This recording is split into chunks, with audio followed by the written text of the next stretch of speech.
What's going on in America today? Why are we over our heads in debt? Why can't the politicians bring debt under control?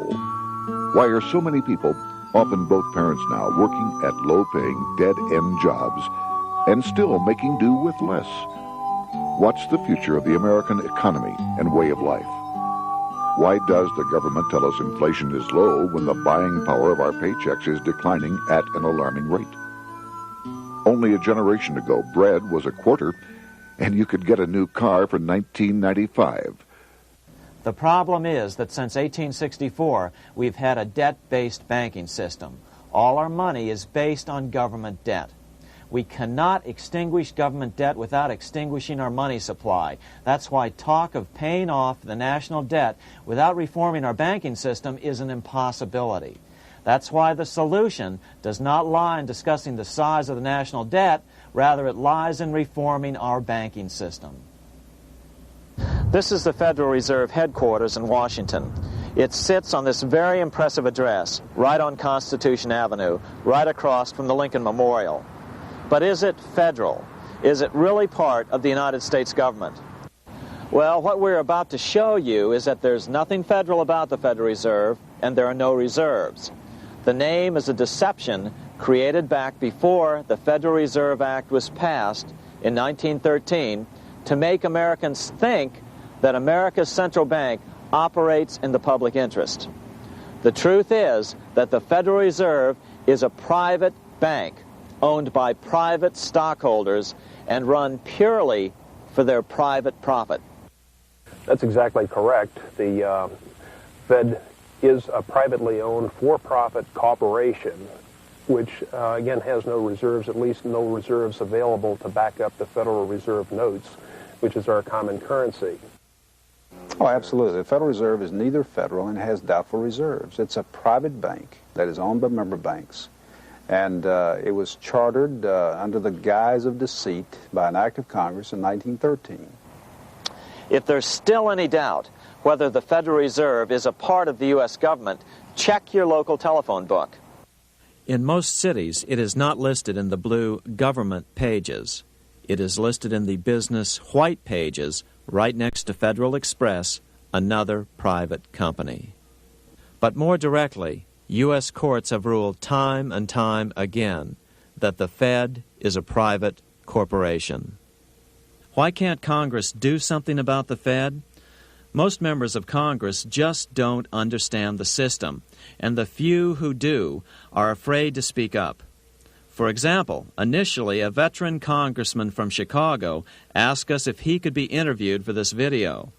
However, both times our camera crew arrived at his office to do the interview, this was all we were able to film. The congressman never appeared, and eventually decided he no longer wanted to participate. But a few others in Congress have been bolder over the years. Here are 3 quick examples. In 1923, Representative Charles A. Lindbergh, a Republican from Minnesota, and father of the famed aviator Lucky Lindy, put it this way: the financial system has been turned over to the Federal Reserve Board. That board administers the finance system by authority of a purely profiteering group. The system is private, conducted for the sole purpose of obtaining the greatest possible profits from the use of other people's money. One of the most outspoken critics in Congress of the Fed was the former chairman of the House Banking and Currency Committee during the Great Depression years.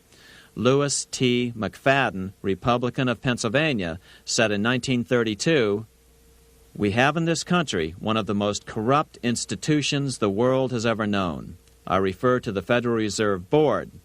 This evil institution has impoverished the people of the United States and has practically bankrupted our government. It has done this through the corrupt practices of the moneyed vultures who control it." Senator Barry Goldwater was a frequent critic of the Fed. Most Americans have no real understanding of the operation of the international moneylenders. The accounts of the Federal Reserve System have never been audited. It operates outside the control of Congress and manipulates the credit of the United States. The Federal Reserve really even though it is not part of the federal government, it is more powerful than the federal government. It's more powerful than the president, the Congress, and the courts. Now, a lot of people challenge me on that, but let me prove my case. The Federal Reserve determines what the average person's car payment is going to be, what their house payment is going to be, and whether they have a job or not. And I submit to you that that's total control. And the Federal Reserve is the largest single creditor of the United States government. What does Proverbs tell us? The borrower is servant to the lender. What one has to understand is that from the day the Constitution was adopted right up to today, the folks who profit from privately owned central banks, as Madison called them, the money changers, have fought a running battle for control over who gets to print America's money. Why is who prints the money so important? Think of money as just another commodity. If you have a monopoly on a commodity that everyone needs, everyone wants, and nobody has enough of, there are lots of ways to make a profit, and also exert tremendous political influence. That's what this battle is all about. Throughout the history of the United States, the money power has gone back and forth between Congress and some sort of privately owned central bank. The Founding Fathers knew the evils of a privately owned central bank. First of all, they had seen how the privately owned British central bank, the Bank of England, had run up the British national debt to such an extent that Parliament had been forced to place unfair taxes on the American colonies. In fact, as we'll see later, Ben Franklin claimed that this was the real cause of the American Revolution. Most of the Founding Fathers realized the potential dangers of banking and feared bankers' accumulation of wealth and power. Jefferson put it this way: I sincerely believe that banking institutions are more dangerous to our liberties than standing armies. The issuing power should be taken from the banks and restored to the people to whom it properly belongs. That succinct statement of Jefferson is, in fact, the solution to all our economic problems today. It bears repeating. The issuing power should be taken from the banks and restored to the people to whom it properly belongs. James Madison, the main author of the Constitution, agreed. Interestingly, he called those behind the central bank scheme money changers. Madison strongly criticized their actions. History records that the money changers have used every form of abuse, intrigue, deceit, and violent means possible to maintain their control over governments by controlling money and its issuance. The battle over who gets to issue our money has been the pivotal issue throughout the history of the United States. Wars are fought over it, depressions are caused to acquire it. Yet after World War I, this battle was rarely mentioned in newspapers or history books. Why? By World War I, the money changers, with their dominant wealth, had seized control of most of the nation's press. Throughout U.S. history, this battle over who gets the power to issue our money has raged. In fact, it's changed hands back and forth 8 times since 1764, yet this fact has virtually vanished from public view for over 3 generations behind a smokescreen emitted by Fed cheerleaders in the media. Until we stop talking about deficits and government spending and start talking about who controls how much money we have, it's all just a big shell game, a complete and utter deception. It won't matter if you pass an ironclad amendment to the Constitution mandating a balanced budget. Our situation is only going to get worse until we root out the cause at its source. What's the solution for our national problem? First of all, education. That's what this video presentation is all about. But secondly, we must act. We must take back the power to issue our own money. Issuing our own money is not a radical solution. I want to stress that. It's the same solution used at different points in U.S. history by men like Benjamin Franklin, Thomas Jefferson, Andrew Jackson, Martin Van Buren, and Abraham Lincoln. So, to sum it up, in 1913, Congress gave an independent central bank, deceptively named the Federal Reserve, a monopoly over issuing America's money, and the debt generated by this quasi-private corporation is what is killing the American economy. Though the Federal Reserve is now the most powerful central bank in the world, it was not the first. So where did this idea come from? To really understand the magnitude of the problem, we have to travel back to Europe. Just who are these money changers James Madison spoke of? In the Bible, 2,000 years ago, Jesus drove the money changers from the temple. It was the only time Jesus used force during his ministry. What were money changers doing in the temple? When Jews came to Jerusalem to pay their temple tax, they could only pay it with a special coin, the half shekel of the sanctuary. This was a half ounce of pure silver about this size. It was the only coin around at that time which was pure silver and of assured weight without the image of a pagan emperor. Therefore, to Jews, the half shekel was the only coin acceptable to God. But these coins were not plentiful. The money changers had cornered the market on them. Then they raised the price, just like any other commodity, to whatever the market would bear. In other words, money changers were making exorbitant profits because they held a virtual monopoly on money. The Jews had to pay whatever they demanded. To Jesus, this totally violated the sanctity of God's house.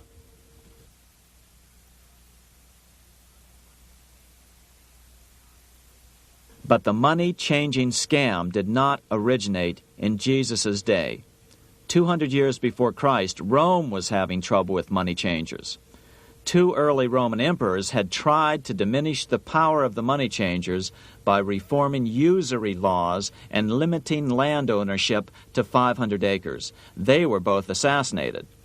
In 48 B.C., Julius Caesar took back the power to coin money from the money changers and minted coins for the benefit of all.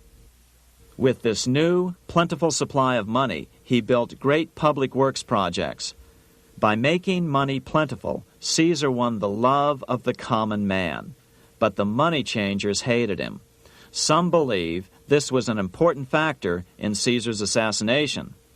One thing is for sure, with the death of Caesar came the demise of plentiful money in Rome. Taxes increased, as did corruption. Just as in the case of America today, usury and debased coin became the rule. Eventually, the Roman money supply was reduced by 90%. As a result, the common people lost their lands and their homes, just as is about to happen soon in America. With the demise of plentiful money, the masses lost confidence in the Roman government and refused to support it. Rome plunged into the gloom of the Dark Ages.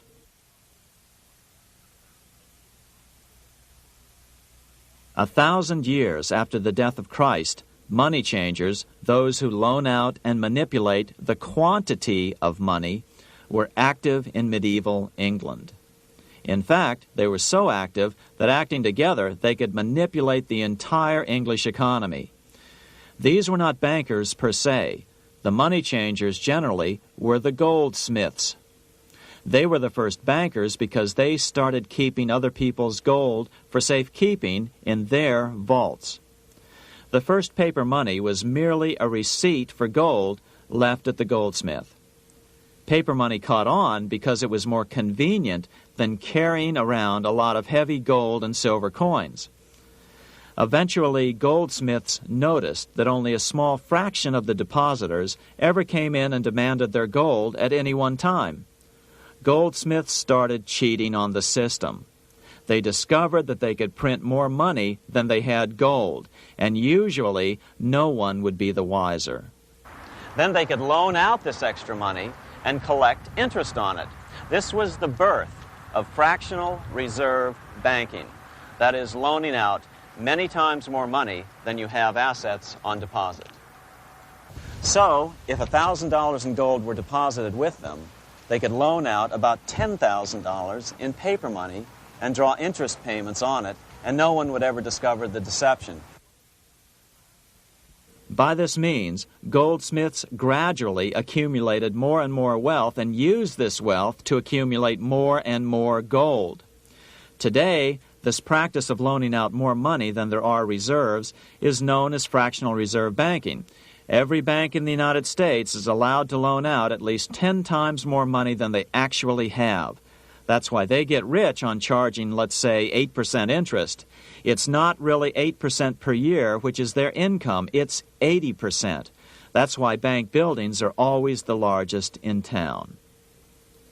But does that mean that all interest or all banking should be illegal? Hardly. In the Middle Ages, canon law, the law of the Catholic Church, forbade charging interest on loans. This concept followed the teachings of Aristotle and St. Thomas Aquinas. They taught that the purpose of money was to serve the members of society, to facilitate the exchange of goods needed to lead a virtuous life. Interest, in their belief, hindered this purpose by putting an unnecessary burden on the use of money. In other words, interest was contrary to reason and justice. Reflecting church law in the Middle Ages, Europe forbade charging interest on loans and made it a crime called usury. As commerce grew, and therefore opportunities for investment arose in the late Middle Ages, it came to be recognized that to loan money had a cost for the lender, both in risk and in lost opportunity. So some charges were allowed, but not interest per se. But all moralists, no matter what religion, condemn fraud, oppression of the poor, and injustice as clearly immoral. As we will see, fractional reserve lending is rooted in a fraud, results in widespread poverty, and reduces the value of everyone else's money. The ancient goldsmiths discovered that extra profits could be made by rowing the economy between easy money and tight money. When they made money easier to borrow, then the amount of money in circulation expanded. Money was plentiful. People took out more loans to expand their businesses. But then the money changers would tighten the money supply. They would make loans more difficult to get. What would happen? Just what happens today. A certain percentage of people could not repay their previous loans and could not take out new loans to repay the old ones. Therefore, they went bankrupt and had to sell their assets to the goldsmiths for pennies on the dollar. The same thing is still going on today. Only today, we call this rowing of the economy up and down the business cycle. Like Julius Caesar, King Henry I of England finally resolved to take the money power away from the goldsmiths about 1100 A.D. Henry could have used anything as money, seashells, feathers, or even yak dung, as is often done in remote Tibetan provinces. But he invented one of the most unusual money systems in history. It was called the tally stick system. Here I have one of the few surviving examples of this form of British money, which lasted 726 years until 1826, a tally stick. The tally system was adopted to avoid the monetary manipulation of the goldsmiths. Tally sticks were money fabricated out of sticks of polished wood. Notches were cut along one edge of the stick to indicate the denominations. Then the stick was split lengthwise through the notches so that both pieces still had a record of the notches. The king kept one half to protect against counterfeiting. Then he would spend the other half into the economy and they would circulate as money. This particular tally stick is huge. It represented 25,000 pounds. One of the original stockholders in the Bank of England purchased his original shares with this stick. In other words, he bought shares in the world's richest and most powerful corporation with a stick of wood. It's ironic that after its formation in 1694, the Bank of England attacked the tally stick system because it was money outside the power of the money changers, just as King Henry had wanted it to be. Why do people accept sticks of wood for money? That's a great question. Throughout history, people traded anything they thought had value and used as money. You see, the secret is that money is only what people agree on to use as money. What's our paper money today? It's really just paper. But here's the trick. King Henry ordered that tally sticks had to be used to pay the king's taxes. This built-in demand for tally sticks immediately made them circulate and be accepted as money. And they worked well. In fact, no other form of money has worked so well for so long as tally sticks. Keep in mind, the British Empire was built under the tally stick system. The tally stick system succeeded despite the fact that the money changers constantly attacked it by offering the metal coin system as competition. In other words, metal coins never went completely out of circulation, but tally sticks hung on because they were good for the payment of taxes. Finally, in the 1500s, King Henry VIII relaxed the laws concerning usury, and the money changers wasted no time reasserting themselves. They quickly made their gold and silver money plentiful for a few decades. But when Queen Mary took the throne and tightened the usury laws again, the money changers renewed the hoarding of gold and silver coins, forcing the economy to plummet. When Queen Mary's sister, Queen Elizabeth I, took the throne, she was determined to regain control over English money. Her solution was to issue gold and silver coins from the public treasury and take the control over the money supply away from the money changers. Although control over money was not the only cause of the English Revolution in 1642, religious differences fueled the conflict. Monetary policy played a major role. Financed by the money changers, Oliver Cromwell finally overthrew King Charles, purged the Parliament, and put the king to death. The money changers were immediately allowed to consolidate their financial power. The result was that for the next 50 years, the money changers plunged Great Britain into a series of costly wars. They took over a square mile of property in the center of London, known as the City of London. This area today is still known as one of the 3 predominant financial centers of the world. Conflicts with the Stuart kings led the money changers in England to combine with those in the Netherlands to finance the invasion of William of Orange, who overthrew the Stuarts in 1688 and took the English throne.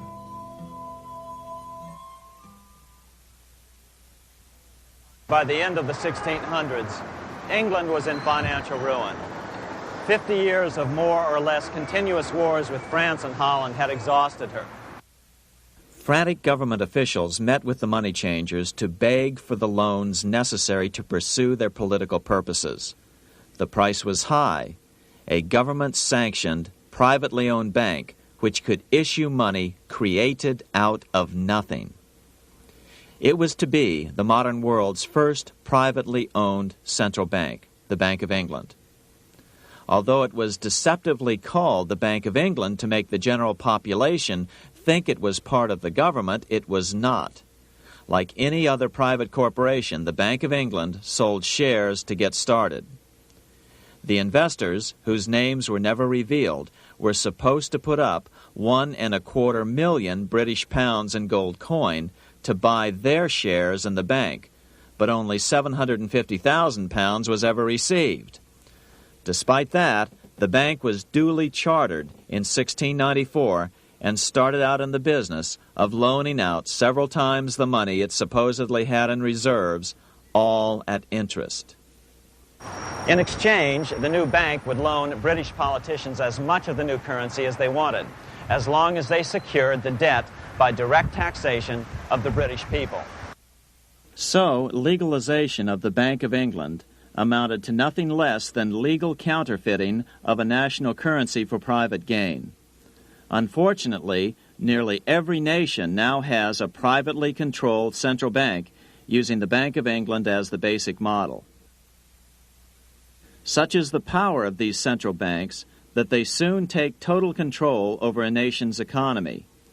It soon amounts to nothing but a plutocracy, rule by the rich. It would be like putting control of the army in the hands of the mafia. The danger of tyranny would be extreme. Yes, we need central banks. No, we do not need them in private hands. The central bank scam is really a hidden tax.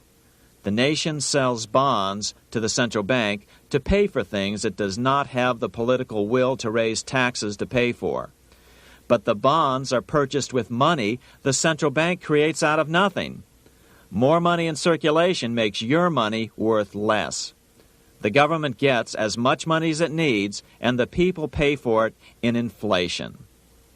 The beauty of the plan is that not one person in 1,000 can figure it out because it's usually hidden behind complex-sounding economics gibberish. With the formation of the Bank of England, the nation was soon awash in money. Prices throughout the country doubled. Massive loans were granted for just about any wild scheme. One venture proposed to drain the Red Sea to recover gold supposedly lost when the Egyptian army drowned pursuing Moses and the Israelites.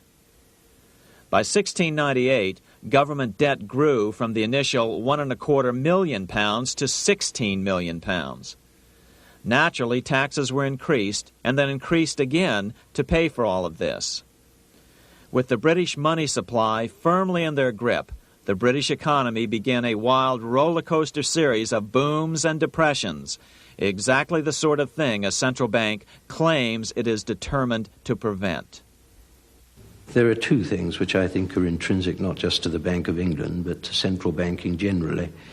The first is an involvement in the formulation of monetary policy with the specific objective of achieving monetary stability.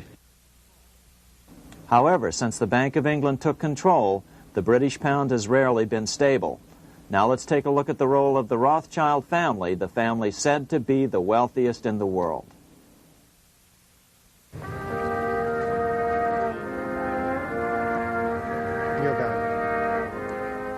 This is Frankfurt, Germany. 50 years after the Bank of England opened its doors, a goldsmith named Amschel Moses Bauer opened a coin shop, a counting house, in 1743. And over the door he placed a sign depicting a Roman eagle on a red shield. The shop became known as the Red Shield Firm, or in German, Rothschild. When his son, Amschel Meyer Bauer, inherited the business, he decided to change his name to Rothschild. Amschel soon learned that loaning money to governments and kings was more profitable than loaning to private individuals. Not only were the loans bigger, but they were secured by the nation's taxes.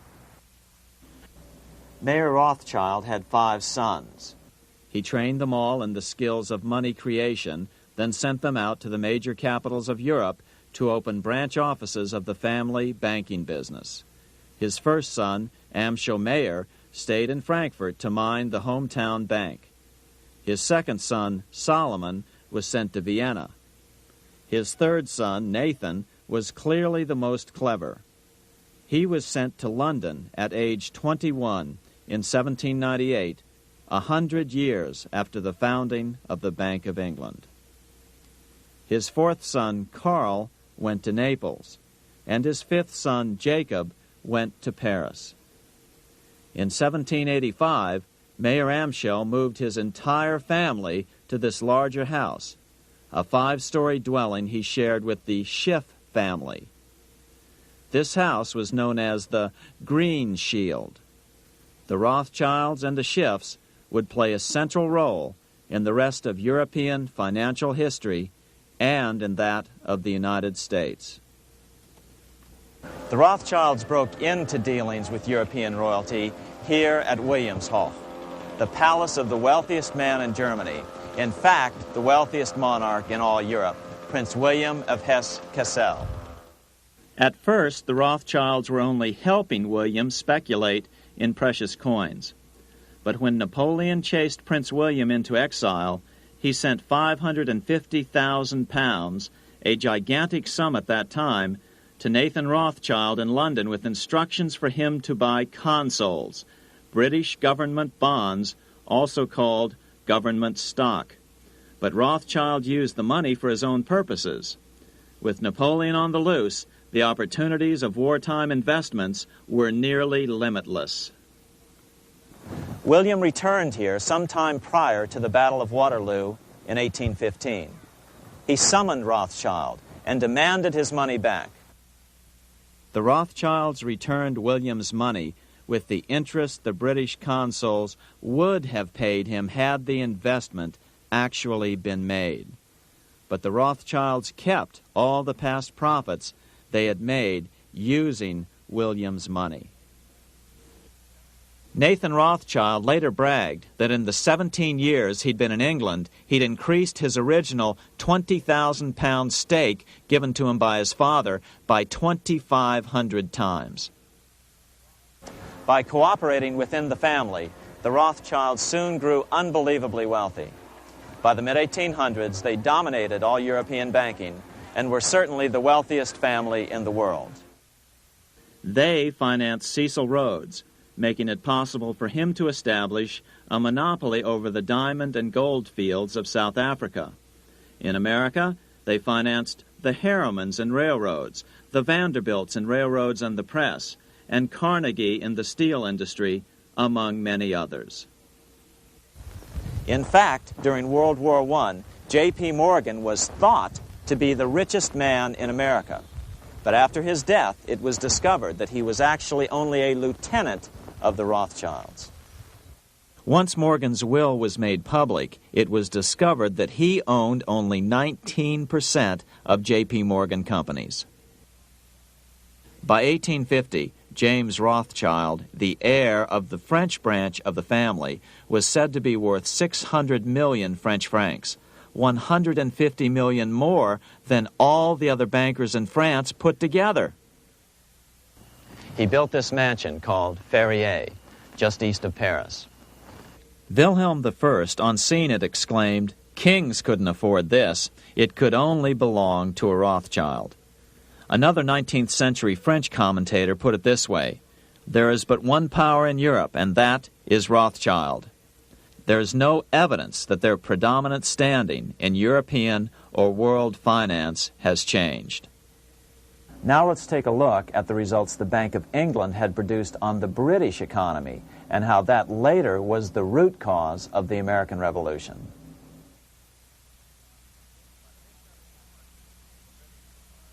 By the mid-1700s, the British Empire was nearing its height of power around the world. But Britain had fought 4 costly wars in Europe since the creation of their privately owned central bank, the Bank of England. The cost had been high. To finance these wars, the British Parliament here had borrowed heavily from the bank. By the mid-1700s, the government's debt here in Britain was £140 million, a staggering sum for those days. Consequently, the British government embarked on a program of trying to raise revenues from their American colonies in order to make their interest payments to the bank. But in America, it was a different story. The scourge of a privately owned central bank had not yet hit.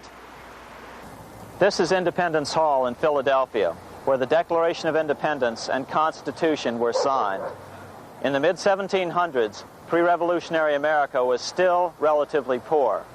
There was a severe shortage of precious metal coins to trade for goods, so the early colonists were forced to experiment with printing their own homegrown paper money. Some of these experiments were successful. Franklin was a big supporter of the colonies printing their own paper money. In 1757, Franklin was sent to London. He ended up staying for the next 18 years here, nearly until the start of the American Revolution. During this period, the American colonies began to issue their own money. Called colonial scrip, the endeavor was very successful.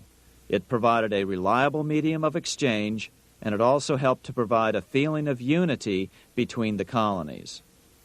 Remember, colonial scrip was just paper money, debt-free money, printed in the public interest, and not backed by gold or silver coin. In other words, it was a totally fiat currency. One day, officials of the Bank of England asked Franklin how he would account for the newfound prosperity of the colonies. Without hesitation, he replied, "That is simple. In the colonies, we issue our own money. It is called colonial scrip. We issue it in proper proportion to the demands of trade and industry to make the products pass easily from the producers to the consumers. In this manner, creating for ourselves our own paper money, we control its purchasing power, and we have no interest to pay to no one." This was just common sense to Franklin, but you can imagine the impact it had on the Bank of England. America had learned the secret of money, and that genie had to be returned to its bottle as soon as possible.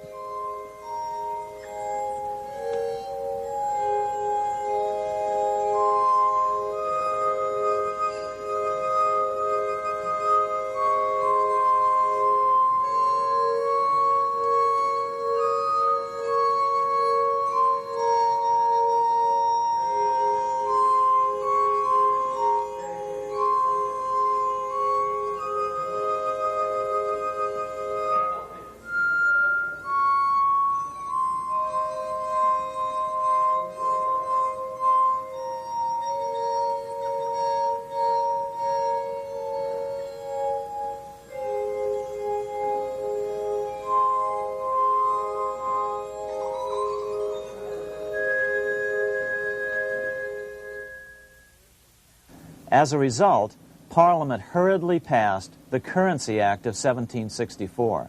This prohibited colonial officials from issuing their own money and ordered them to pay all future taxes in gold or silver coins. In other words, it forced the colonies on a gold or silver standard.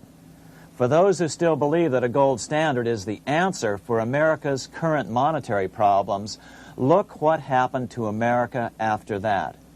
Writing in his autobiography, Franklin said, "In 1 year, the conditions were so reversed that the era of prosperity ended and a depression set in to such an extent that the streets of the colonies were filled with unemployed." Franklin claims that this was even the basic cause for the American Revolution. As Franklin put it in his autobiography, The colonies would gladly have borne a little tax on tea and other matters had it not been that England took away from the colonies their money, which created unemployment and dissatisfaction. The inability of the colonists to get the power to issue their own money permanently out of the hands of George III and the international bankers was the prime reason for the Revolutionary War.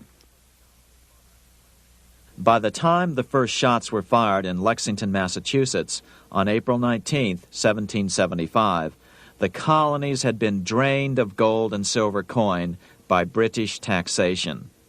As a result, the Continental government had no choice but to print money to finance the war. At the start of the Revolution, the U.S. money supply stood at $12 million. By the end of the war, it was nearly $500 million.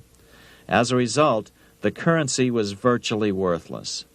Shoes sold for $5,000 a pair. Colonial scrip had worked because just enough was issued to facilitate trade. As George Washington lamented, "A wagon load of money will scarcely purchase a wagon load of provisions." Today, those who support a gold-backed currency point to this period during the Revolution to demonstrate the evils of a fiat currency. But remember, the same currency had worked so well 20 years earlier during times of peace that the Bank of England had Parliament outlaw it. Towards the end of the Revolution, the Continental Congress, meeting here at Independence Hall, grew desperate for money. In 1781, they allowed Robert Morris, their financial superintendent, to open a privately owned central bank. Incidentally, Morris was a wealthy man who had grown wealthier during the Revolution by trading in war materials. Called the Bank of North America, the new bank was closely modeled after the Bank of England. It was allowed to practice fractional reserve banking. That is, it could lend out money it didn't have, then charge interest on it. If you or I were to do that, we would be charged with fraud, a felony. The bank's charter called for private investors to put up $400,000 worth of initial capital. But when Morris was unable to raise the money, he brazenly used his political influence to have gold deposited in the bank, which had been loaned to America by France. He then loaned this money to himself and his friends to reinvest in shares of the bank. And, like the Bank of England, the bank was given a monopoly over the national currency. Soon the dangers became clear. The value of American currency continued to plummet.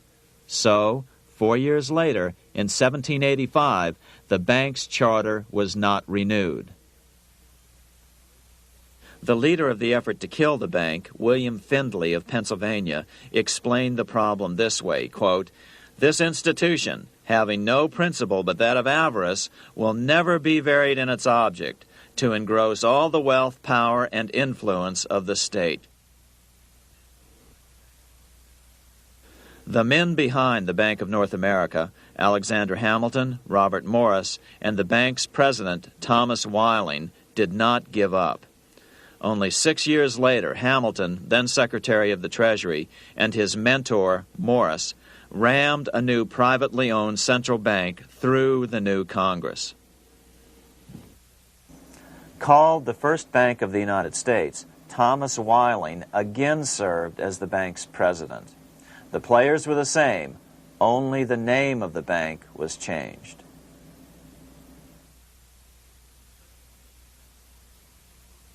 In 1787, colonial leaders assembled in Philadelphia to replace the ailing Articles of Confederation.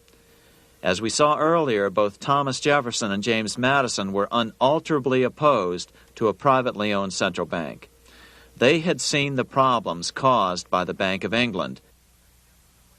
They wanted nothing of it. As Jefferson later put it,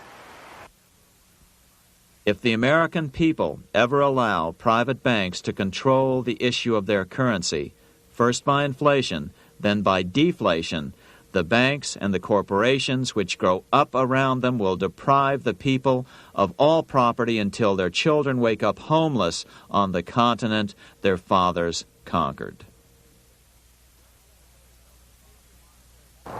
During the debate over the future monetary system, another one of the founding fathers, Gouverneur Morris, castigated the motivations of the owners of the Bank of North America.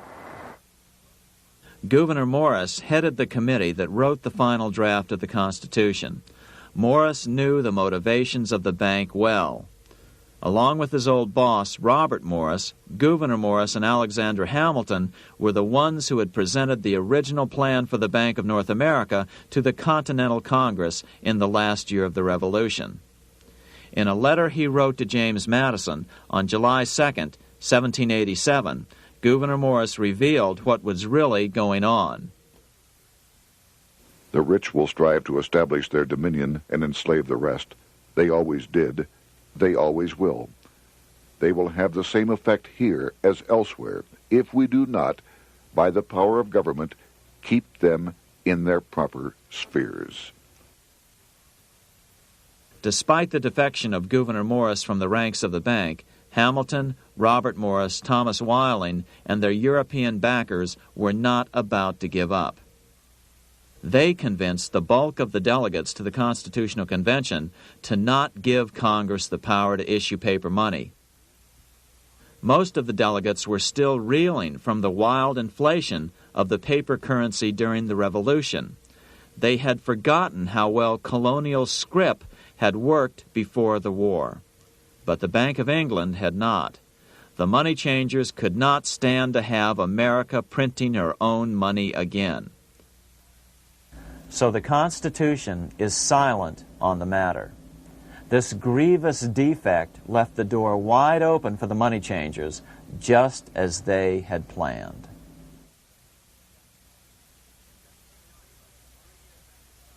In 1790, less than 3 years after the Constitution had been signed, the money changers struck again. The newly appointed first Secretary of the Treasury, Alexander Hamilton, proposed a bill to the Congress calling for a new, privately owned central bank. Coincidentally, that was the very year that Amschel Rothschild made his pronouncement from his flagship bank in Frankfurt. Let me issue and control a nation's money, and I care not who writes the laws. Alexander Hamilton was a tool of the international bankers, and he wanted to create the U.S. Bank, the BUS, or the Bank of the United States, and did so. Interestingly, one of Hamilton's first jobs after graduating from law school in 1782 was as an aide to Robert Morris, the head of the Bank of North America. In fact, the year before, Hamilton had written Morris a letter saying, "A national debt, if it is not excessive, will be to us a national blessing." A blessing to whom? After a year of intense debate, in 1791, Congress passed the bill and gave it a 20-year charter. The new bank was to be called the First Bank of the United States, or BUS. Here we are in front of the First Bank of the United States in Philadelphia. The bank was given a monopoly on printing U.S. currency, even though 80% of its stock would be held by private investors. The other 20% would be purchased by the U.S. government. But the reason was not to give the government a piece of the action. It was to provide the capital for the other 80% owners. As with the old Bank of North America and the Bank of England before that, the stockholders never paid the full amount for their shares. The U.S. government put up their initial $2 million in cash. Then the bank, through the old magic of fractional reserve lending, made loans to its charter investors so they could come up with the remaining $8 million of capital needed for this risk-free investment. Like the Bank of England, the name of the Bank of the United States was deliberately chosen to hide the fact that it was privately controlled. And like the Bank of England, the names of the investors in the bank were never revealed. Many years later, it was a common saying that the Rothschilds were the power behind the old Bank of the United States. The bank was sold to Congress as a way to bring stability to the banking system and eliminate inflation. So what happened? Over the first 5 years, the U.S. government borrowed $8.2 million from the Bank of the United States. In the same 5-year period, prices rose by 72%. Jefferson, as the new Secretary of State, watched the borrowing with sadness and frustration, unable to stop it.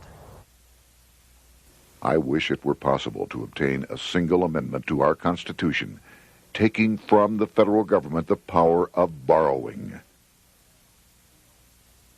Millions of Americans feel the same way today. They watch in helpless frustration as the federal government borrows the American economy into oblivion. So, although it was called the First Bank of the United States, it was not the first attempt at a privately owned central bank in this country. As with the Bank of North America, the government put up most of the cash to get this private bank going, then the bankers loaned the money to each other to buy the remaining stock in the bank. It was a scam, plain and simple, and they wouldn't be able to get away with it for long. But first, we have to travel back to Europe to see how a single man was able to manipulate the entire British economy by obtaining the first news of Napoleon's final defeat.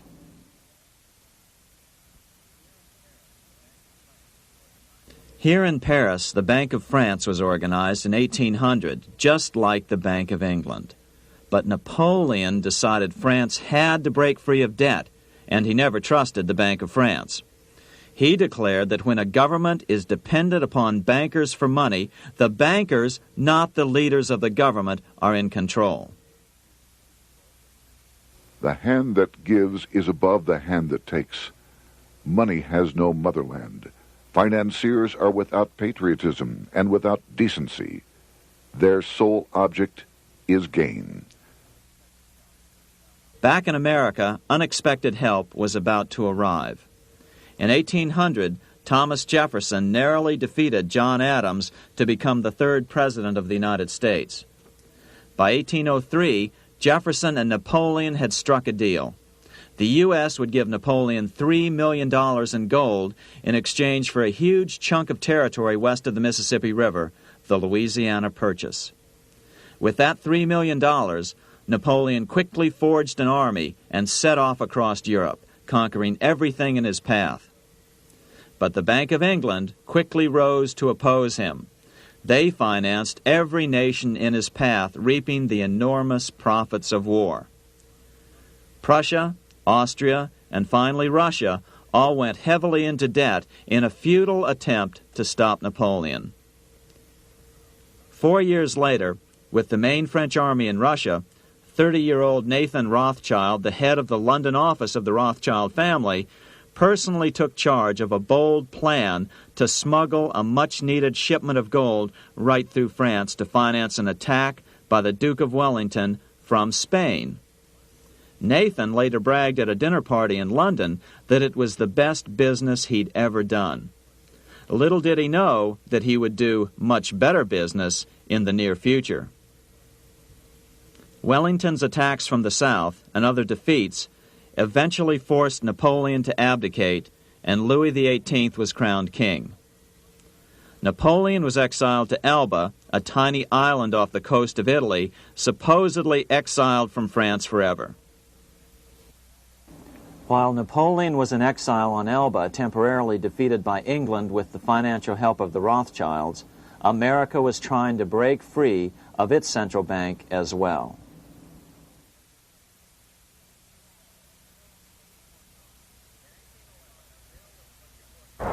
In 1811, a bill was put before Congress to renew the charter of the Bank of the United States. The debate grew very heated, and the legislatures of both Pennsylvania and Virginia passed resolutions asking Congress to kill the bank. The press corps of the day attacked the bank openly, calling it a great swindle, a vulture, a viper, and a cobra. Oh, to have an independent press once again in America. A congressman named P.B. Porter attacked the bank from the floor of Congress, saying if the bank's charter was renewed, Congress, quote, will have planted in the bosom of this Constitution a viper, which one day or another will sting the liberties of this country to the heart, close quote. Prospects didn't look that good for the bank. Some writers have even claimed that Nathan Rothschild warned that the United States would find itself involved in a most disastrous war if the bank's charter were not renewed. But it wasn't enough. When the smoke had cleared, the renewal bill was defeated by a single vote in the House and was deadlocked in the Senate. By now, America's fourth president, James Madison, was in the White House. Remember, Madison was a staunch opponent of the bank. His vice president, George Clinton, broke a tie in the Senate and sent the bank into oblivion. Within 5 months, England attacked the U.S., and the War of 1812 was on. But the British were still busy fighting Napoleon, and so the War of 1812 ended in a draw in 1814. Though the money changers were temporarily down, they were far from out.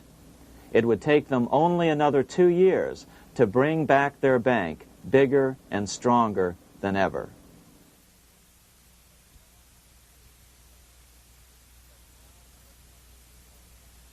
But now let's return to Napoleon, because nothing else in history more aptly demonstrates the ingenuity of the Rothschild family than their control of the British stock market after Waterloo. In 1815, a year after the end of the War of 1812 in America, Napoleon escaped his exile and returned to Paris. French troops were sent out to capture him, but such was his charisma that the soldiers rallied around their old leader and hailed him as their emperor once again. In March of 1815, Napoleon equipped an army which Britain's Duke of Wellington defeated less than 90 days later at Waterloo.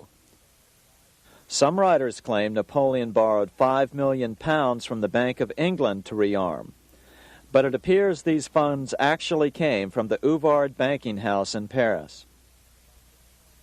Nevertheless, from about this point on, it was not unusual for privately controlled central banks to finance both sides in a war. Why would a central bank finance opposing sides in a war? Because war is the biggest debt generator of them all. A nation will borrow any amount for victory. The ultimate loser is loaned just enough to hold out the vain hope of victory, and the ultimate winner is given enough to win. Besides, such loans are usually conditioned upon the guarantee that the victor will honor the debts of the vanquished.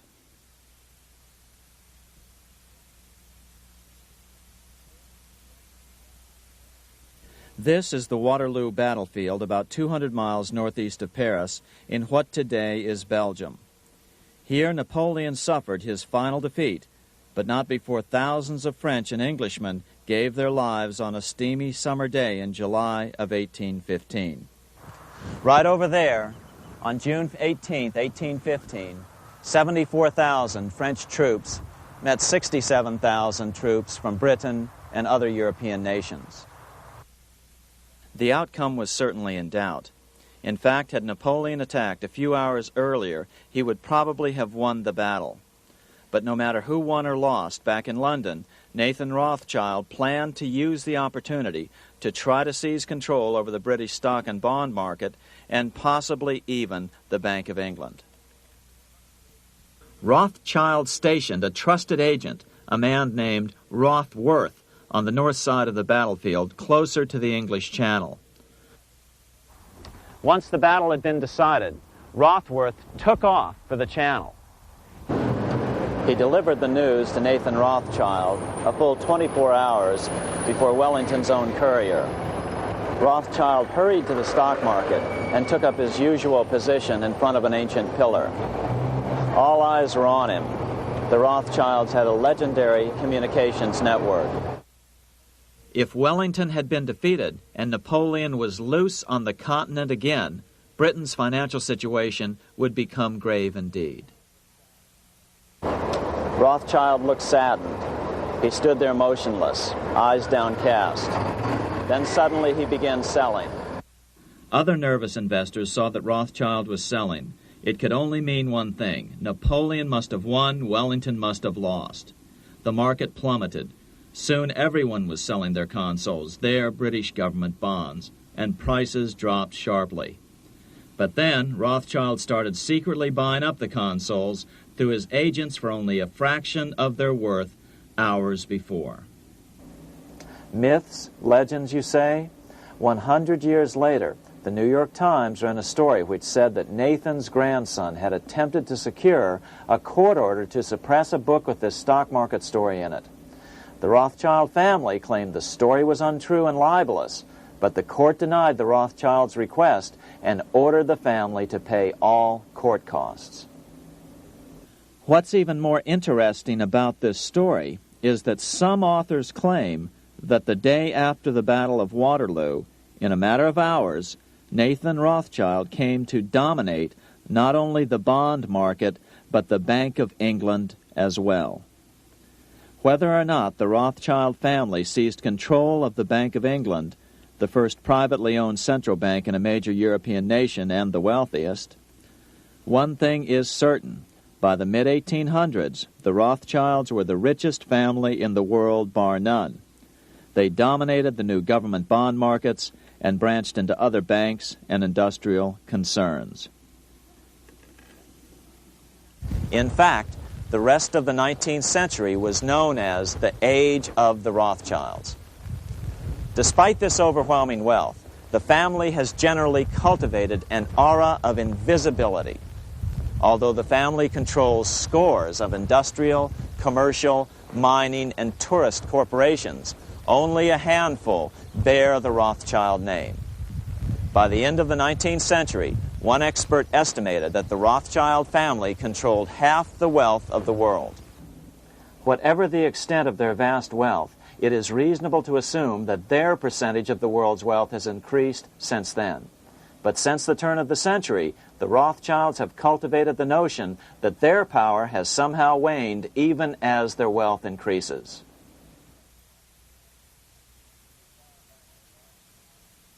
Meanwhile, back in Washington in 1816, just 1 year after Waterloo and Rothschild's alleged takeover of the Bank of England, the American Congress passed a bill permitting yet another privately owned central bank. This bank was called the Second Bank of the United States. The new bank's charter was a copy of the previous bank's. The U.S. government would own 20% of the shares of the bank. Of course, the federal share was paid by the Treasury up front into the bank's coffers. Then, through the magic of fractional reserve lending, it was transformed into loans to private investors who then bought the remaining 80% of the shares.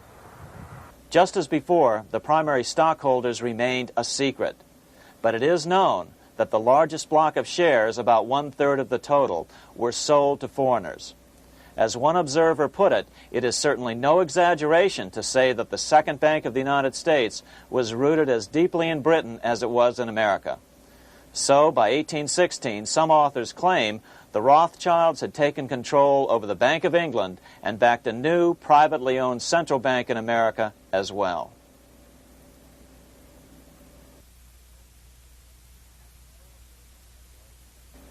After 12 years of manipulations of the U.S. economy on the part of the Second Bank of the U.S., the American people had had just about enough. Opponents of the bank nominated a dignified senator from Tennessee, Andrew Jackson, the hero of the Battle of New Orleans, to run for president. This is his home, the Hermitage. No one gave Jackson a chance initially. The bank had long ago learned how the political process could be controlled with money. To the surprise and dismay of the money changers, Jackson was swept into office in 1828. Jackson was determined to kill the bank at the first opportunity and wasted no time in trying to do so.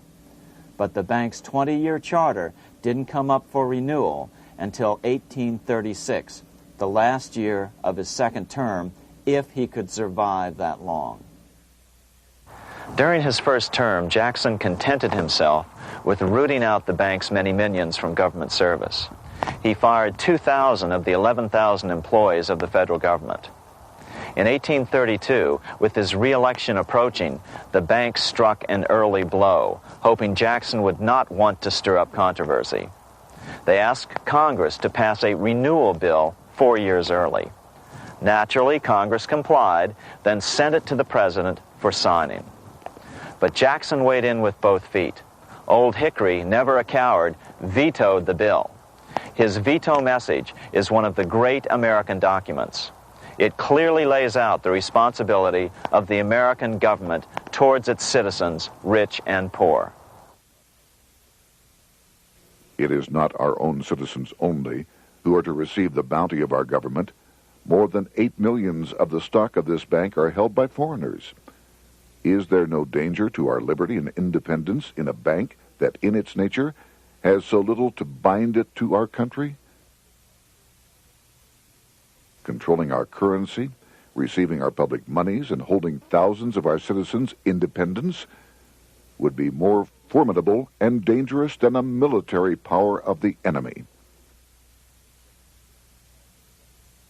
If government would confine itself to equal protection and, as heaven does its rains, shower its favor alike on the high and the low, the rich and the poor, it would be an unqualified blessing.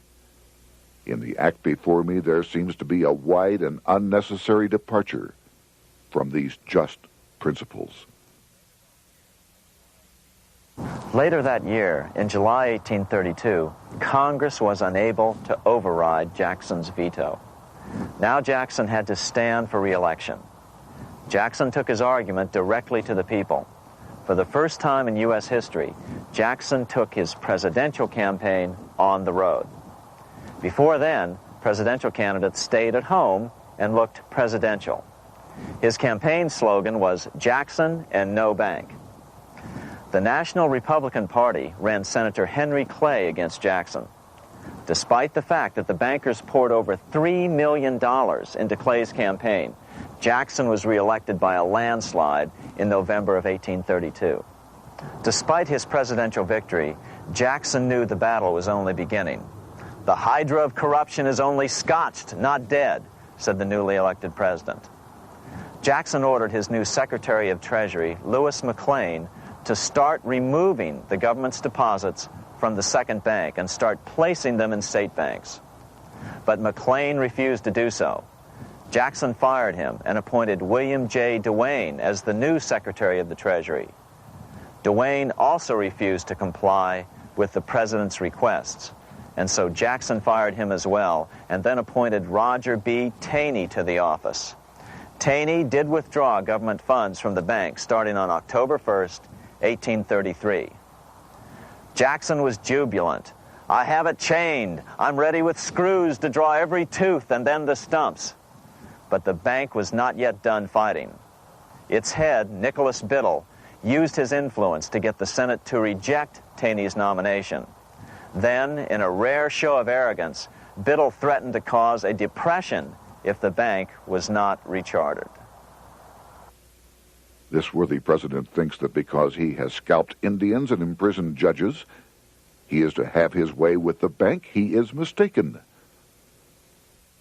Next, in an unbelievable fit of honesty for a central banker, Biddle admitted that the bank was going to make money scarce to force Congress to restore the bank. Nothing but widespread suffering will produce any effect on Congress.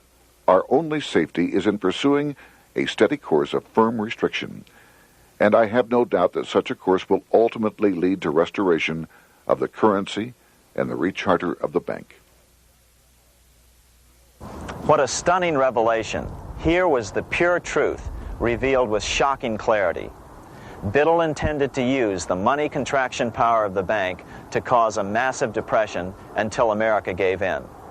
Unfortunately, this has happened time and time again throughout U.S. history and is about to happen again in today's world.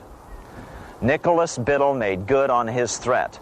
The bank sharply contracted the money supply by calling in old loans and refusing to extend new ones. A financial panic ensued, followed by a deep depression. Naturally, Biddle blamed Jackson for the crash, saying that it was caused by the withdrawal of federal funds from the bank. Unfortunately, his plan worked well. Wages and prices sagged.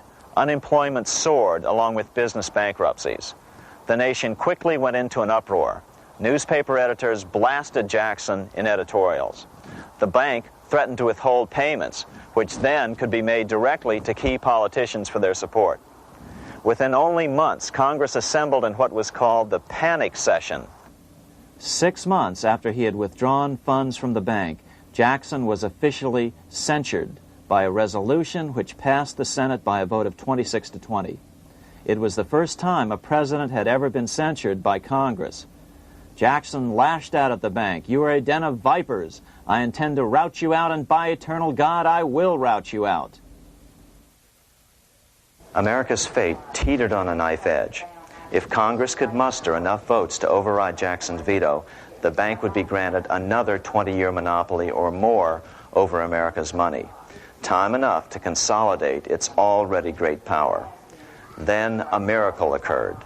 The governor of Pennsylvania came out supporting President Jackson and strongly criticized the bank. On top of that, Biddle had been caught boasting in public about the bank's plan to crash the economy. Suddenly, the tide shifted. In April of 1834, the House of Representatives voted 134 to 82 against rechartering the bank.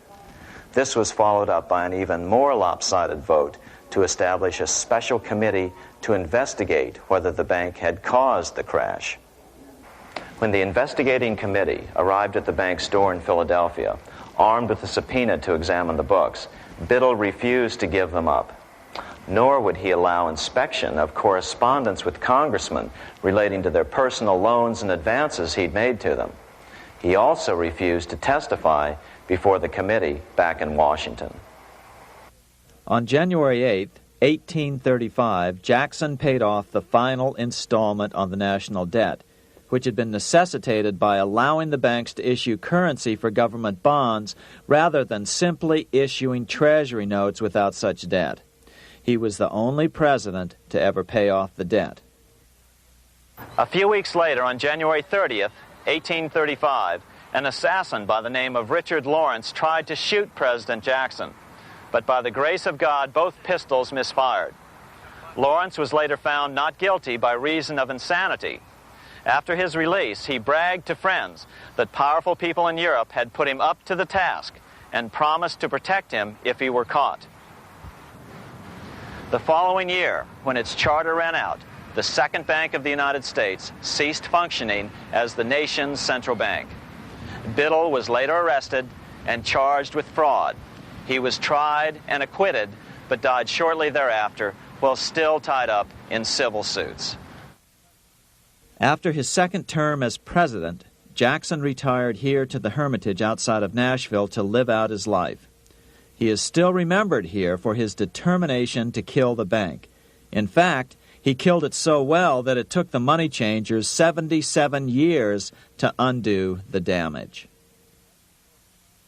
When asked what his most important accomplishment had been, Jackson replied, "I killed the bank."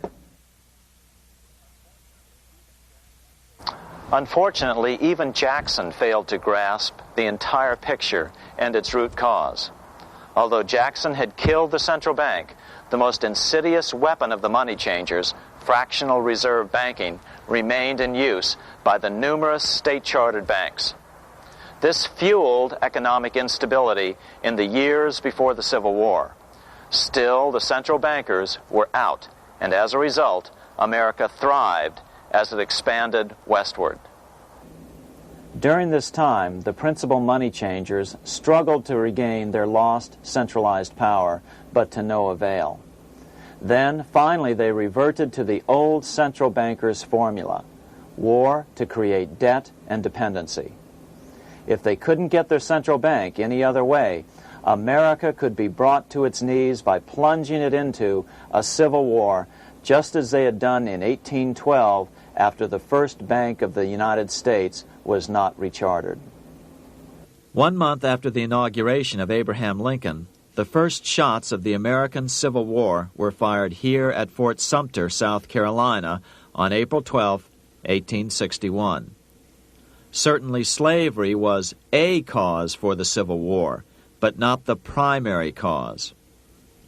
Lincoln knew that the economy of the South depended upon slavery, and so before the Civil War, he had no intention of eliminating it. Lincoln had put it this way in his inaugural address only 1 month earlier. I have no purpose, directly or indirectly, to interfere with the institution of slavery in the states where it now exists. I believe I have no lawful right to do so, and I have no inclination to do so. Even after the first shots were fired here at Fort Sumter, Lincoln continued to insist that the Civil War was not about the issue of slavery.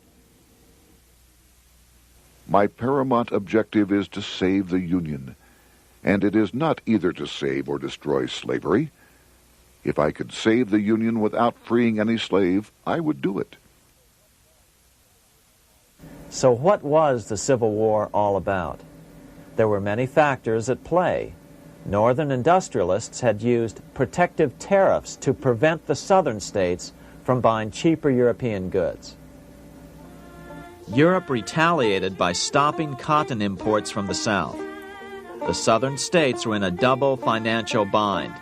They were forced to pay more for most of the necessities of life, while their income from cotton exports plummeted. The South was angry. But there were other factors at work. The money changers were still stung by America's withdrawal from their control 25 years earlier. Since then, America's wildcat economy had made the nation rich, a bad example for the rest of the world. The central bankers now saw an opportunity to split the rich new nation, to divide and conquer by war. Was this just some sort of wild conspiracy theory at the time? Well, let's take a look at what a well-placed observer of the scene had to say at the time. His name was Otto von Bismarck, Chancellor of Germany, the man who united the German states a few years later. The division of the United States into federations of equal force was decided long before the Civil War by the high financial powers of Europe. These bankers were afraid that the United States, if they remained as one bloc and as one nation, would attain economic and financial independence which would upset their financial domination over the world. Within months after the first shots here at Fort Sumter, the central bankers loaned Napoleon III of France, the nephew of the Waterloo Napoleon, 210 million francs to seize Mexico and station troops along the southern border of the U.S., taking advantage of their war to violate the Monroe Doctrine and return Mexico to colonial rule. No matter what the outcome of the Civil War, a weakened America, heavily indebted to the money changers, would open up Central and South America once again to European colonization and domination. The very thing America's Monroe Doctrine had forbade in 1823. At the same time, Great Britain moved 11,000 troops into Canada and positioned them menacingly along America's northern border. The British fleet went to war alert should their quick intervention be called for. Lincoln knew he was in a double bind. That's why he agonized over the fate of the Union. There was a lot more to it than just differences between the North and the South.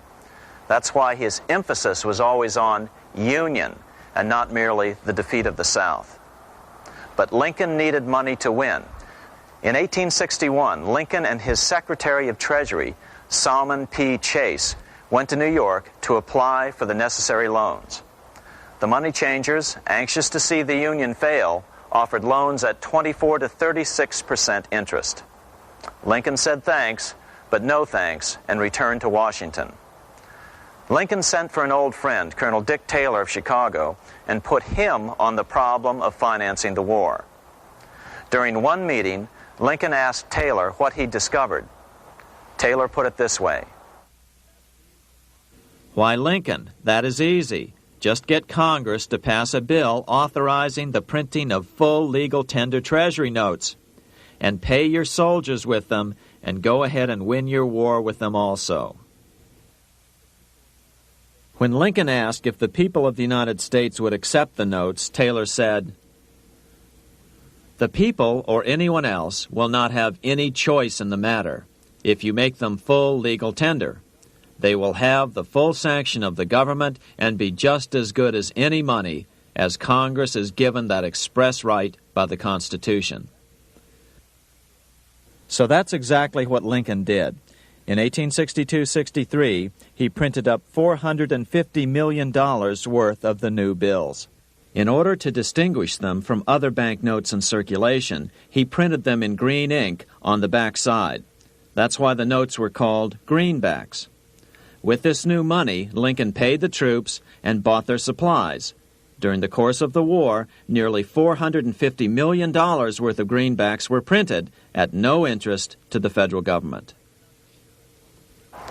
Lincoln understood who was really pulling the strings and what was at stake for the American people. This is how he explained his rationale. The government should create, issue, and circulate all the currency and credit needed to satisfy the spending power of the government and the buying power of consumers. The privilege of creating and issuing money is not only the supreme prerogative of government, but it is the government's greatest creative opportunity.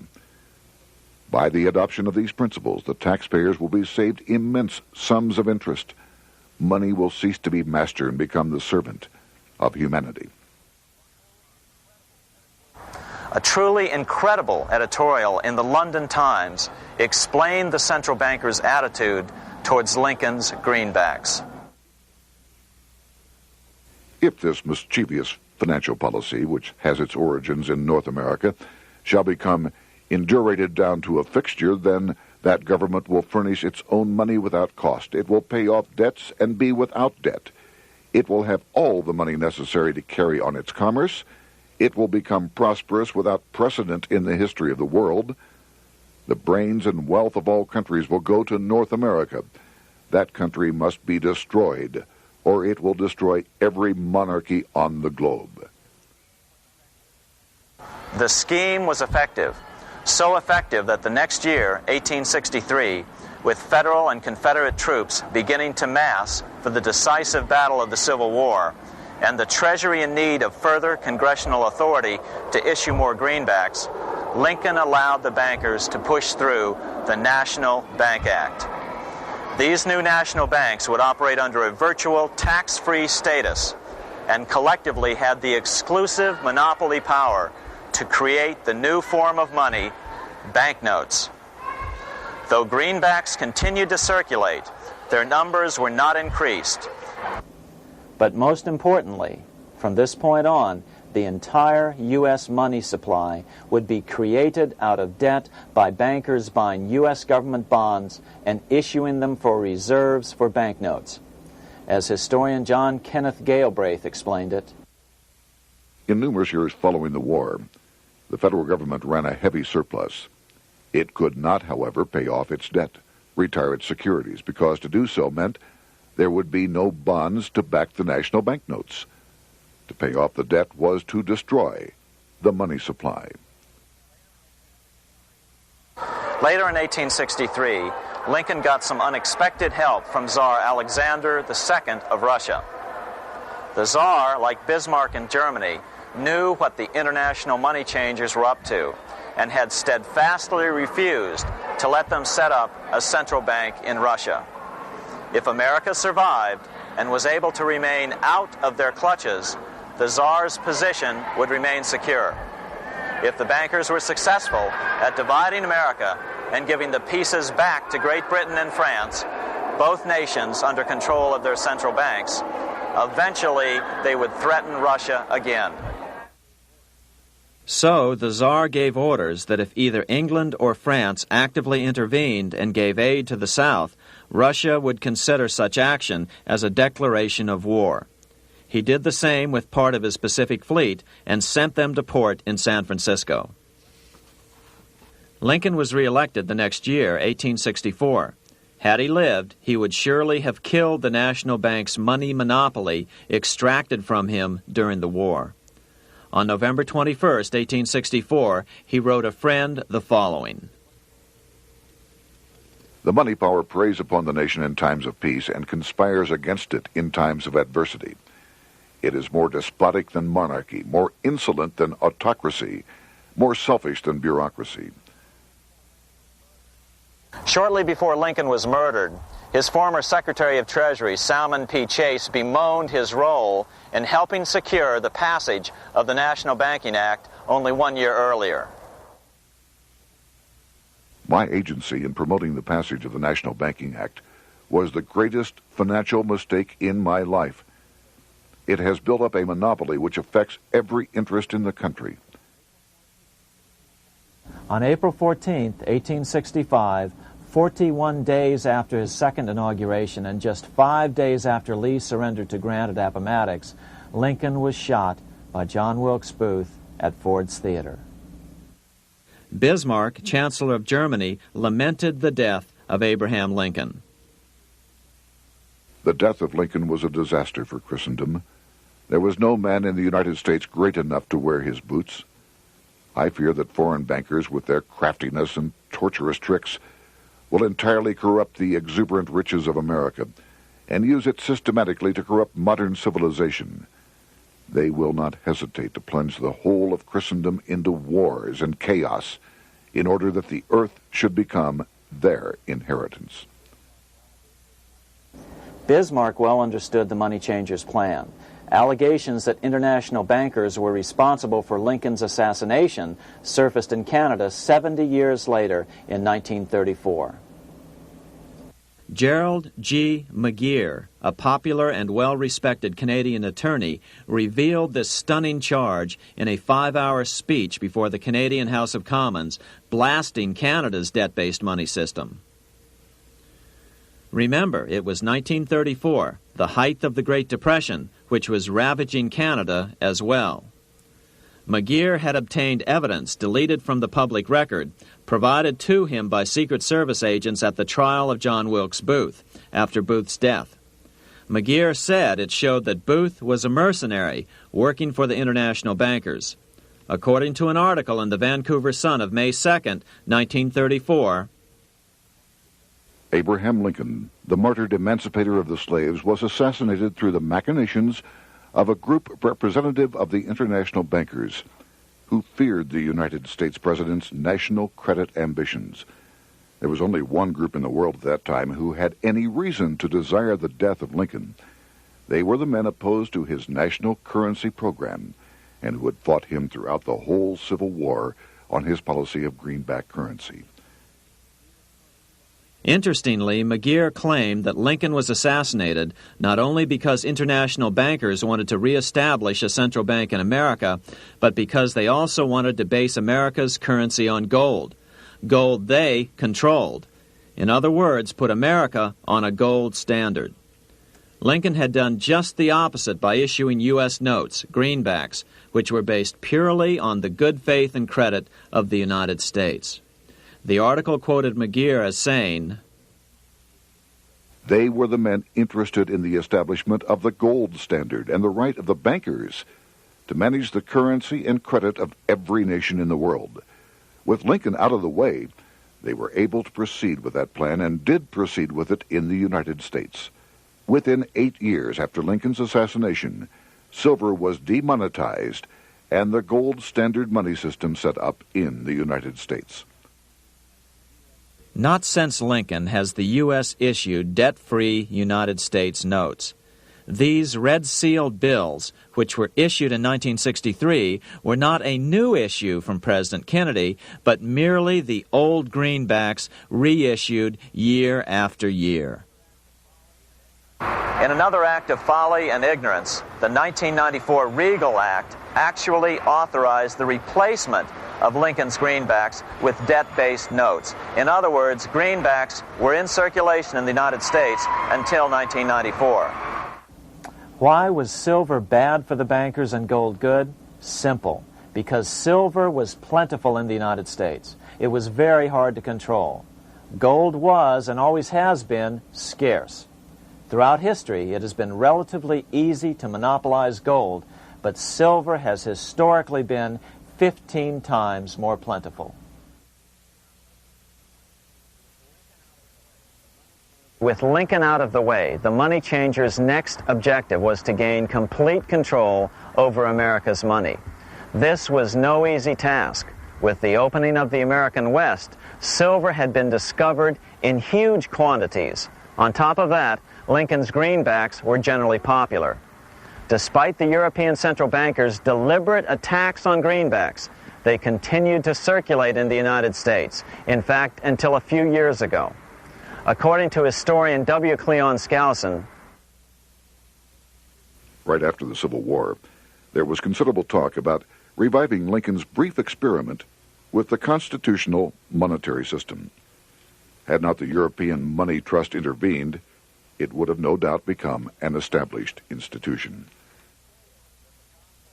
It is clear that the concept of America printing her own debt-free money sent shockwaves throughout the European central banking elite. They watched with horror as Americans clamored for more greenbacks. They may have killed Lincoln, but support for his monetary ideas grew. On April 12, 1866, nearly 1 year to the day of Lincoln's assassination, Congress went to work at the bidding of the European central banking interests. It passed the Contraction Act, authorizing the Secretary of the Treasury to begin to retire some of the greenbacks in circulation and thereby contract the money supply. Authors Theodore R. Thorin and Richard F. Warner explained the results of the money contraction in their classic book on the subject, The Truth in Money Book. The hard times which occurred after the Civil War could have been avoided if the greenback legislation had continued as President Lincoln had intended. Instead, there were a series of money panics, what we call recessions, which put pressure on Congress to enact legislation to place the banking system under centralized control. Eventually, the Federal Reserve Act was passed on December 23, 1913. In other words, the money changers wanted two things: the reinstitution of a central bank under their exclusive control, and two, an American currency backed by gold. Their strategy was twofold. First of all, cause a series of panics to try to convince the American people that only centralized control of the money supply could provide economic stability. And secondly, remove so much money from the system that most Americans would be so desperately poor that they either wouldn't care or would be too weak to oppose the bankers.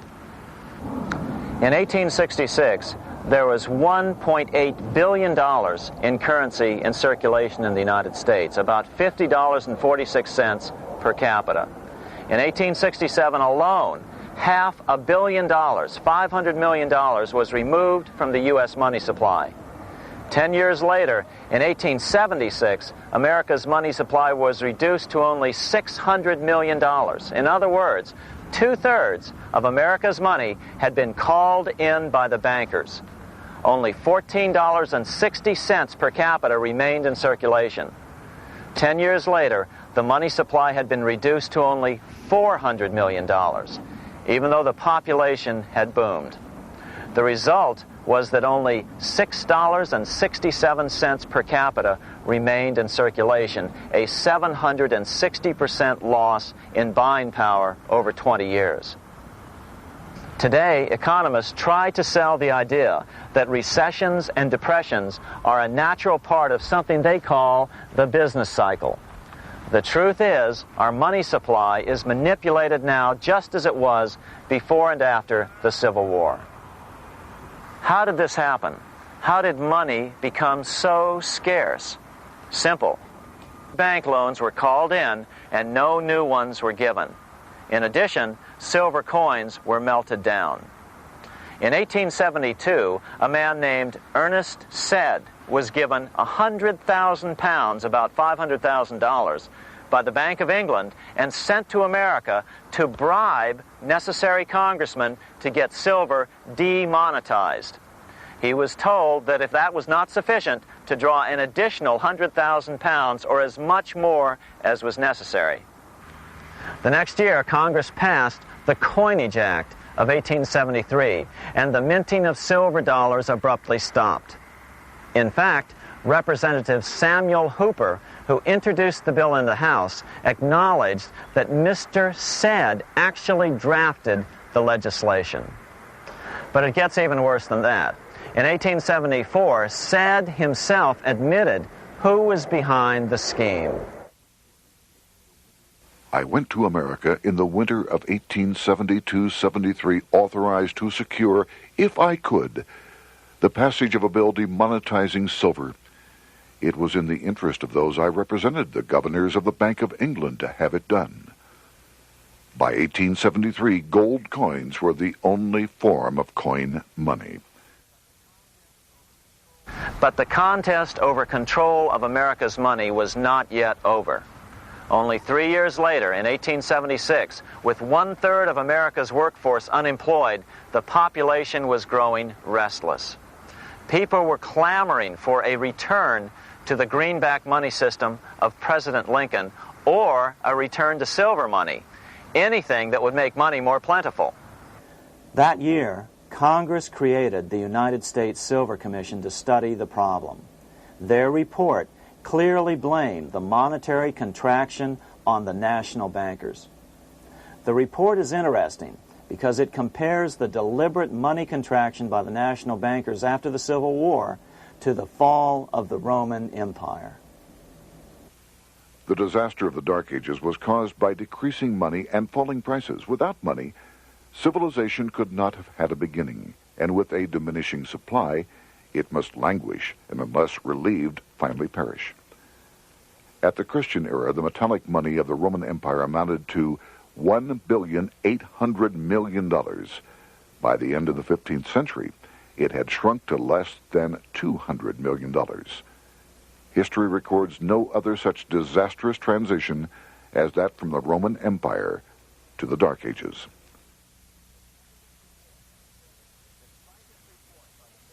Despite this report by the Silver Commission, Congress took no action.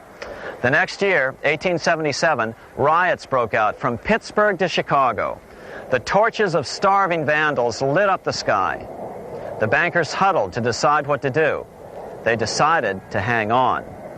Now that they were back in control to a certain extent, they were not about to give it up. At the meeting of the American Bankers Association that year, they urged their membership to do everything in their power to put down the notion of a return to greenbacks. The ABA Secretary, James Buell, authored a letter to the members which blatantly called on the banks to subvert not only Congress, but the press. It is advisable to do all in your power to sustain such prominent daily and weekly newspapers, especially the agricultural and religious press, as will oppose the greenback issue of paper money, and that you will also withhold patronage from all applicants who are not willing to oppose the government issue of money.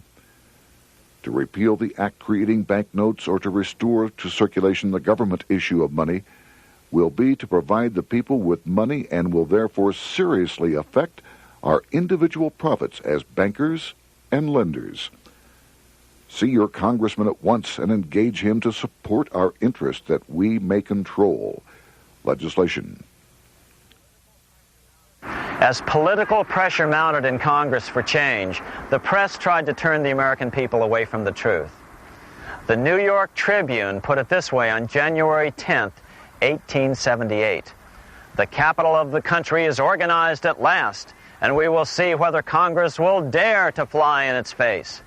But it didn't work entirely. On February 28, 1878, Congress passed the Sherman Law, allowing the minting of a limited number of silver dollars, ending the 5-year hiatus. This did not end gold backing of the currency, however, nor did it completely free silver. Previous to 1873, anyone who brought silver to the U.S. Mint could have it struck into silver dollars free of charge. No longer. But at least some money began to flow back into the economy again. With no further threat to their control, the bankers loosened up on loans, and the post-Civil War depression was finally ended. 3 years later, the American people elected Republican James Garfield president. Garfield understood how the economy was being manipulated.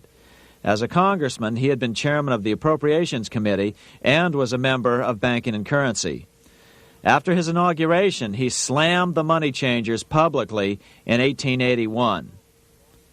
Whoever controls the volume of money in any country is absolute master of all industry and commerce. And when you realize that the entire system is very easily controlled, one way or another, by a few powerful men at the top, you will not have to be told how periods of inflation and depression originate. Unfortunately, within a few weeks of making this statement, on July 2nd of 1881, President Garfield was assassinated.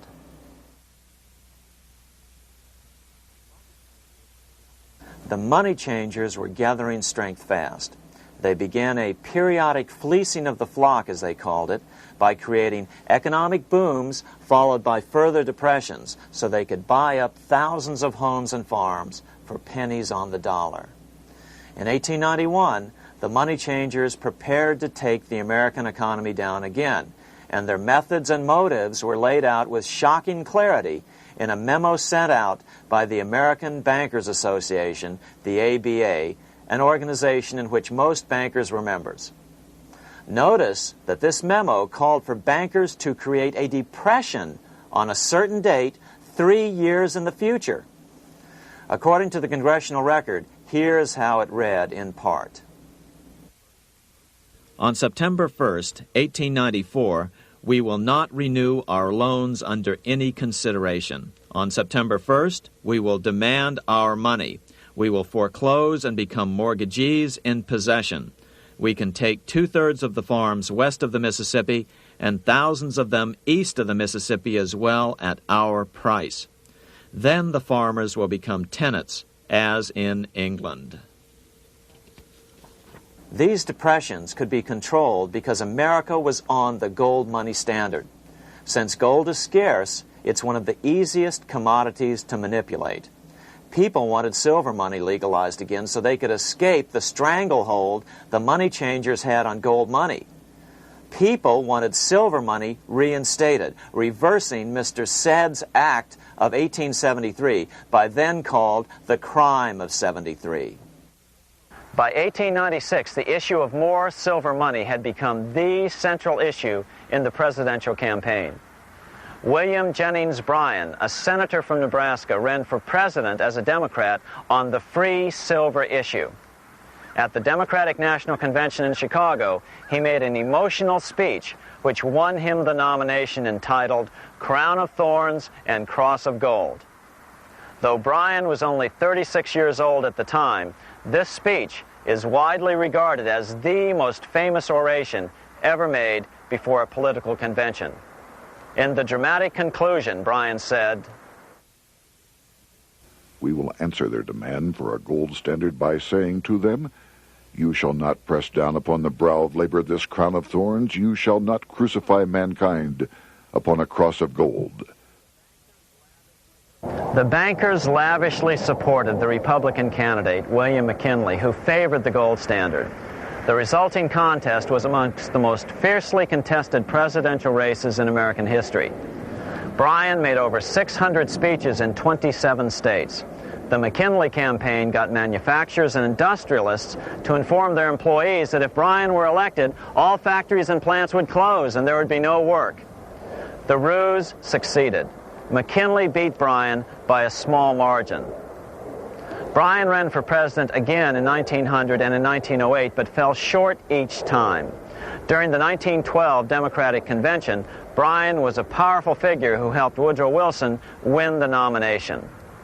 When Wilson became president, he appointed Bryan as Secretary of State, but Bryan soon became disenchanted with the Wilson administration. Bryan served only 2 years in the Wilson administration before resigning in 1915 over the highly suspicious sinking of the Lusitania, the event which was used to drive America into World War I.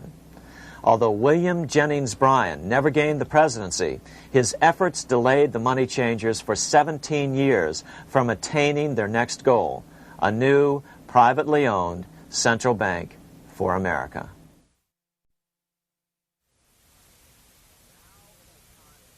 Now it was time for the money changers to get back to the business of a new private central bank for America. During the early 1900s, men like J.P. Morgan led the charge. One final panic would be necessary to focus the nation's attention on the supposed need for a central bank. The rationale was that only a central bank can prevent bank failures. Morgan was clearly the most powerful banker in America and a suspected agent for the Rothschilds. Morgan had helped finance John D. Rockefeller's Standard Oil empire. He had also helped finance the monopolies of Edward Harriman in railroads, of Andrew Carnegie in steel, and of others in numerous industries. But on top of that, J.P. Morgan's father, Junius Morgan, had been America's financial agent to the British. After his father's death, J.P. Morgan took on a British partner, Edward Grenfell, a longtime director of the Bank of England. In fact, upon Morgan's death, his estate contained only a few $1 million. The bulk of the securities most people thought he owned were in fact owned by others. In 1902, President Theodore Roosevelt allegedly went after Morgan and his friends by using the Sherman Antitrust Act to try to break up their industrial monopolies. Actually, Roosevelt did very little to interfere in the growing monopolization of American industry by the bankers and their surrogates. For example, Roosevelt supposedly broke up the Standard Oil monopoly, but it wasn't really broken at all. It was merely divided into 7 corporations, all still controlled by the Rockefellers. The public was aware of this thanks to political cartoonists like Thomas Nast, who referred to the bankers as the money trust. By 1907, the year after Teddy Roosevelt's re-election, Morgan decided it was time to try for a central bank again. Using their combined financial muscle, Morgan and his friends were secretly able to crash the stock market. Thousands of small banks were vastly overextended. Some had reserves of less than 1% thanks to the fractional reserve principle. Within days, bank runs were commonplace across the nation. Now Morgan stepped into the public arena and offered to prop up the faltering American economy by supporting failing banks with money he manufactured out of nothing. It was an outrageous proposal, far worse than even fractional reserve banking, but Congress let him do it. Morgan manufactured $200 million worth of this completely reserveless private money and bought things with it, paid for services with it, and sent some of it to his branch banks to lend out at interest. His plan worked. Soon, the public regained confidence in money in general and quit hoarding their currency. But as a result, banking power was further consolidated into the hands of a few large banks. By 1908, the panic was over, and Morgan was hailed as a hero by the president of Princeton University, a man by the name of Woodrow Wilson. All this trouble could be averted if we appointed a committee of 6 or 7 public-spirited men like J.P. Morgan to handle the affairs of our country. Economics textbooks would later explain that the creation of the Federal Reserve System was the direct result of the Panic of 1907. Quote, "With its alarming epidemic of bank failures, the country was fed up once and for all with the anarchy of unstable private banking," close quote. But Minnesota Congressman Charles A. Lindbergh Sr., the father of the famous aviator Lucky Lindy, later explained that the Panic of 1907 was really just a scam. Those not favorable to the money trust could be squeezed out of business and the people frightened into demanding changes in the banking and currency laws which the money trust would frame. So, since the passage of the National Bank Act of 1863, the money changers had been able to create a series of booms and busts. The purpose was not only to fleece the American public of their property, but to later claim that the banking system was basically so unstable that it had to be consolidated into a central bank once again.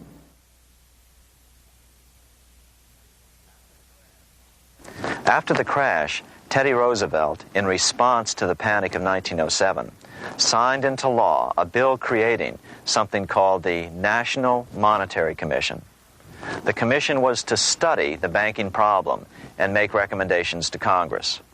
Of course, the commission was packed with Morgan's friends and cronies. The chairman was a man named Senator Nelson Aldrich from Rhode Island. Aldrich represented the Newport, Rhode Island homes of America's richest banking families. His daughter married John D. Rockefeller, Jr., and together they had 5 sons: John, Nelson, who would become vice president in 1974, Lawrence, Winthrop, and David, the head of the Council on Foreign Relations and former chairman of Chase Manhattan Bank. As soon as the National Monetary Commission was set up, Senator Aldrich immediately embarked on a 2-year tour of Europe, where he consulted at length with the private central bankers in England, France, and Germany. The total cost of his trip alone to the taxpayers was $300,000, an astronomical sum in those days. Shortly after his return, on the evening of November 22, 1910, some of the wealthiest and most powerful men in America boarded Senator Aldrich's private rail car and in the strictest secrecy journeyed to this place, Jekyll Island, off the coast of Georgia. With the group came Paul Warburg. Warburg had been given a $500,000 per year salary to lobby for the passage of a privately owned central bank in America by the investment firm Kuhn, Loeb and Company. Warburg's partner in this firm was a man named Jacob Schiff, the grandson of the man who shared the Greenshield house with the Rothschild family in Frankfurt. Schiff, as we'll find out later, was in the process of spending $20 million to finance the overthrow of the Tsar in Russia. These three European banking families, the Rothschilds, the Warburgs, and the Schiffs, were interconnected by marriage down through the years, just as their American banking counterparts, the Morgans, Rockefellers, and Aldriches were. Secrecy was so tight that all 7 primary participants were cautioned to use only first names to prevent servants from learning their identities. Years later, one participant, Frank Vanderlip, president of National City Bank of New York and a representative of the Rockefeller family, confirmed the Jekyll Island trip in a February 9, 1935 edition of the Saturday Evening Post. I was as secretive, indeed as furtive as any conspirator. Discovery, we knew, simply must not happen, or else all our time and effort would be wasted. If it were to be exposed that our particular group had got together and written a banking bill, that bill would have no chance whatever of passage by Congress. The participants came here to figure out how to solve their major problem, how to bring back a privately owned central bank. But there were other problems that needed to be addressed as well. First of all, the market share of the big national banks was shrinking fast. In the first 10 years of the century, the number of U.S. banks had more than doubled to over 20,000. By 1913, only 29% of all banks were national banks, and they held only 57% of all deposits. As Senator Aldrich later admitted in a magazine article, before passage of this act, the New York bankers could only dominate the reserves of New York. Now, we are able to dominate the bank reserves of the entire country. Therefore, something had to be done to bring these new banks under their control. As John D. Rockefeller put it, quote, "Competition is sin," close quote. Secondly, the nation's economy was so strong that corporations were starting to finance their expansions out of profits instead of taking out huge loans from large banks. In the first 10 years of the new century, 70% of corporate funding came from profits. In other words, American industry was becoming independent of the money changers, and that trend had to be stopped. All the participants knew that these problems could be hammered out into a workable solution, but perhaps their biggest problem was a public relations problem, the name of the new bank. That discussion took place right here in this room, one of the many conference rooms in this sprawling hotel, today known as the Jekyll Island Club Hotel. Aldrich believed that the word bank should not even appear in the name. Warburg wanted to call the legislation the National Reserve Bill or the Federal Reserve Bill. The idea here was to give the impression that the purpose of the new central bank was to stop bank runs, but also to conceal its monopoly character. However, it was Aldrich, the egotistical politician, who insisted it be called the Aldrich Bill. After 9 days at Jekyll Island, the group dispersed. The new central bank would be very similar to the old Bank of the United States. It would be given a monopoly over U.S. currency and create that money out of nothing. How does the Fed create money out of nothing? It's a 4-step process. But first, a word on bonds. Bonds are simply promises to pay, or government IOUs. People buy bonds to get a secure rate of interest. At the end of the term of the bond, the government repays the bond plus interest, and the bond is destroyed.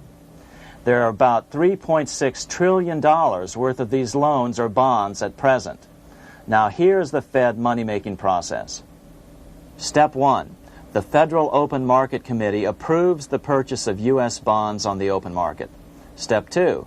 The bonds are purchased by the Fed from whoever is offering them for sale on the open market. Step 3.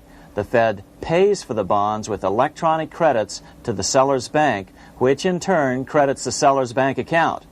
The trick is that these credits are based on nothing. The Fed just creates them. Step 4. The banks use these deposits as reserves. They can loan out over 10 times the amount of their reserves to new borrowers, all at interest. In this way, a Fed purchase of, say, $1 million worth of bonds gets turned into over $10 million in bank accounts. The Fed, in effect, creates 10% of this totally new money, and the banks create the other 90%. To reduce the amount of money in the economy, the process is just reversed. The Fed sells bonds to the public, and the money flows out of the purchaser's local bank. Loans must be reduced by 10 times the amount of the sale. So, a Fed sale of $1 million in bonds results in $10 million less money in the economy. So how does this benefit the bankers whose representatives huddled at Jekyll Island? First, it totally misdirected banking reform efforts from proper solutions. Second, it prevented a proper debt-free system of government finance, like Lincoln's greenbacks, from making a comeback.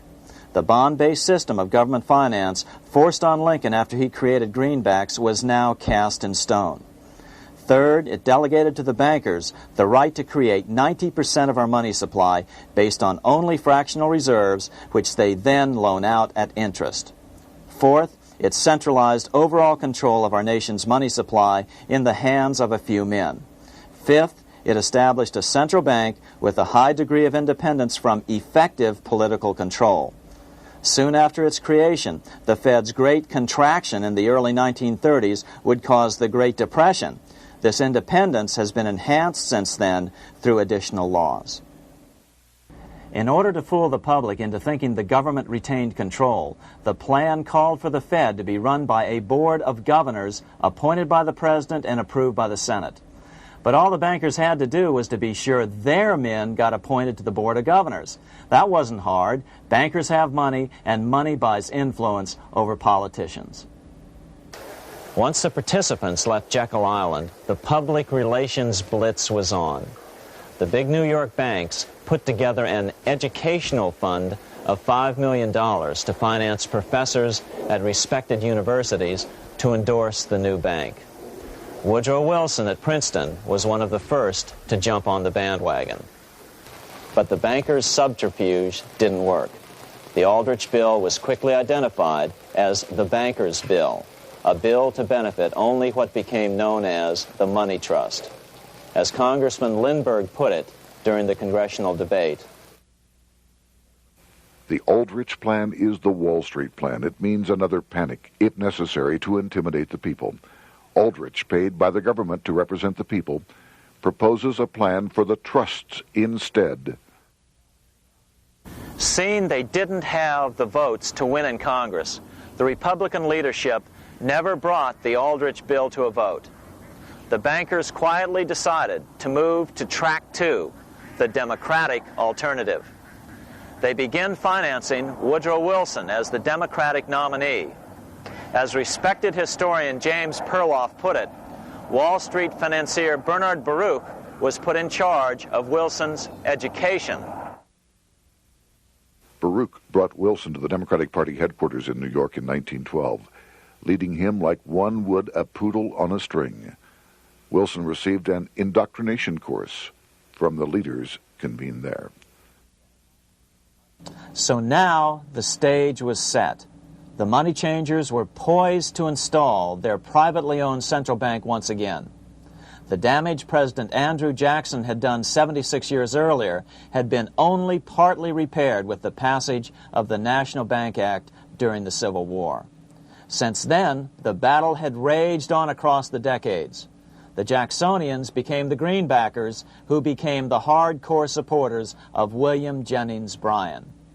With Bryan leading the charge, these opponents of the money changers, ignorant of Baruch's tutelage, now threw themselves behind Democrat Woodrow Wilson. They and Bryan would soon be betrayed.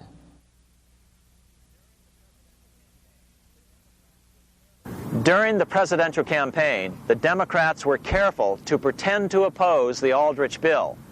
As Representative Lewis McFadden, himself a Democrat, as well as chairman of the House Banking and Currency Committee, explained it 20 years after the fact.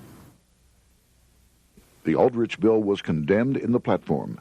When Woodrow Wilson was nominated, the man who ruled the Democratic Party promised the people that if they were returned to power, there would be no central bank established here while they held the reins of government.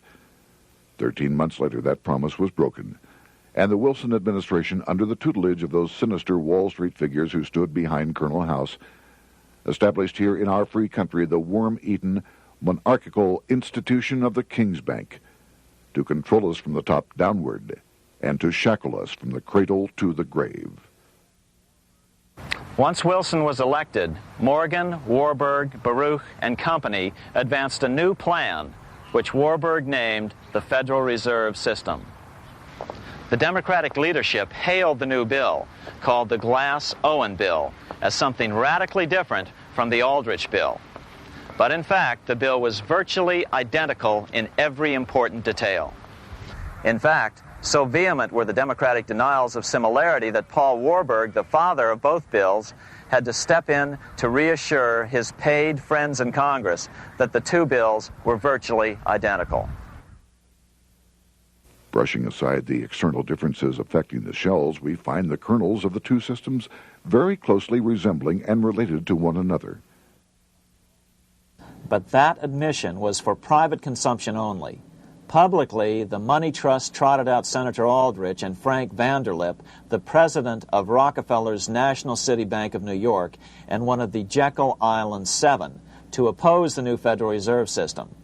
Years later, however, Vanderlip admitted in the Saturday Evening Post that the two measures were virtually identical. Although the Aldrich Federal Reserve Plan was defeated when it bore the name Aldrich, nevertheless, its essential points were all contained in the plan that finally was adopted. As Congress neared a vote, they called Ohio attorney Alfred Crozier to testify. Crozier noted the similarities between the Aldrich bill and the Glass-Owen bill. The bill grants just what Wall Street and the big banks for 25 years have been striving for: private instead of public control of currency. It, the Glass-Owen bill, does this as completely as the Aldrich bill. Both measures rob the government and the people of all effective control over the public's money and vest in the banks exclusively the dangerous power to make money among the people scarce or plenty. During the debate on the measure, senators complained that the big banks were using their financial muscle to influence the outcome. "There are bankers in this country who are enemies of the public welfare," said one senator. What an understatement. Despite the charges of deceit and corruption, the bill was finally snuck through the Senate on December 22, 1913, after most senators had left town for the holidays, after having been assured by the leadership that nothing would be done until long after the Christmas recess. On the day the bill was passed, Congressman Lindbergh prophetically warned his countrymen that this act establishes the most gigantic trust on earth. When the president signs this bill, the invisible government by the monetary power will be legalized. The people may not know it immediately, but the day of reckoning is only a few years removed. The worst legislative crime of the ages is perpetrated by this banking bill. On top of all this, only weeks earlier, Congress had finally passed a bill legalizing income tax. Why was the income tax law important? Because bankers finally had in place a system which would run up a virtually unlimited federal debt. How would the interest on this debt be repaid? Never mind the principal. Remember, a privately owned central bank creates the principal out of nothing. The federal government was small then. Up to then, it had subsisted merely on tariffs and excise taxes. No, just as with the Bank of England, the interest payments had to be guaranteed by direct taxation of the people. The money changers knew that if they had to rely on contributions from the states, eventually the individual state legislatures would revolt and either refuse to pay the interest on their own money or at least bring political pressure to bear to keep the debt small. It is interesting to note that in 1895, the Supreme Court had found a similar income tax law to be unconstitutional. The Supreme Court even found a corporate income tax law unconstitutional in 1909. As a result, Senator Aldrich hustled a bill for a constitutional amendment allowing income tax through the Congress. The proposed 16th Amendment to the Constitution was then sent to the state legislatures for approval. But some critics claim that the 16th Amendment was never ratified by the necessary 3/4 of the states. In other words, the 16th Amendment may not be legal. But the money changers were in no mood to debate the fine points. By October of 1913, Senator Aldrich had hustled the income tax bill through Congress. Without the power to tax the people directly and bypass the states, the Federal Reserve Bill would be far less useful to those who wanted to drive America deeply into their debt. A year after the passage of the Federal Reserve Bill, Congressman Lindbergh explained how the Fed created what we have come to call the business cycle and how they use it to their advantage.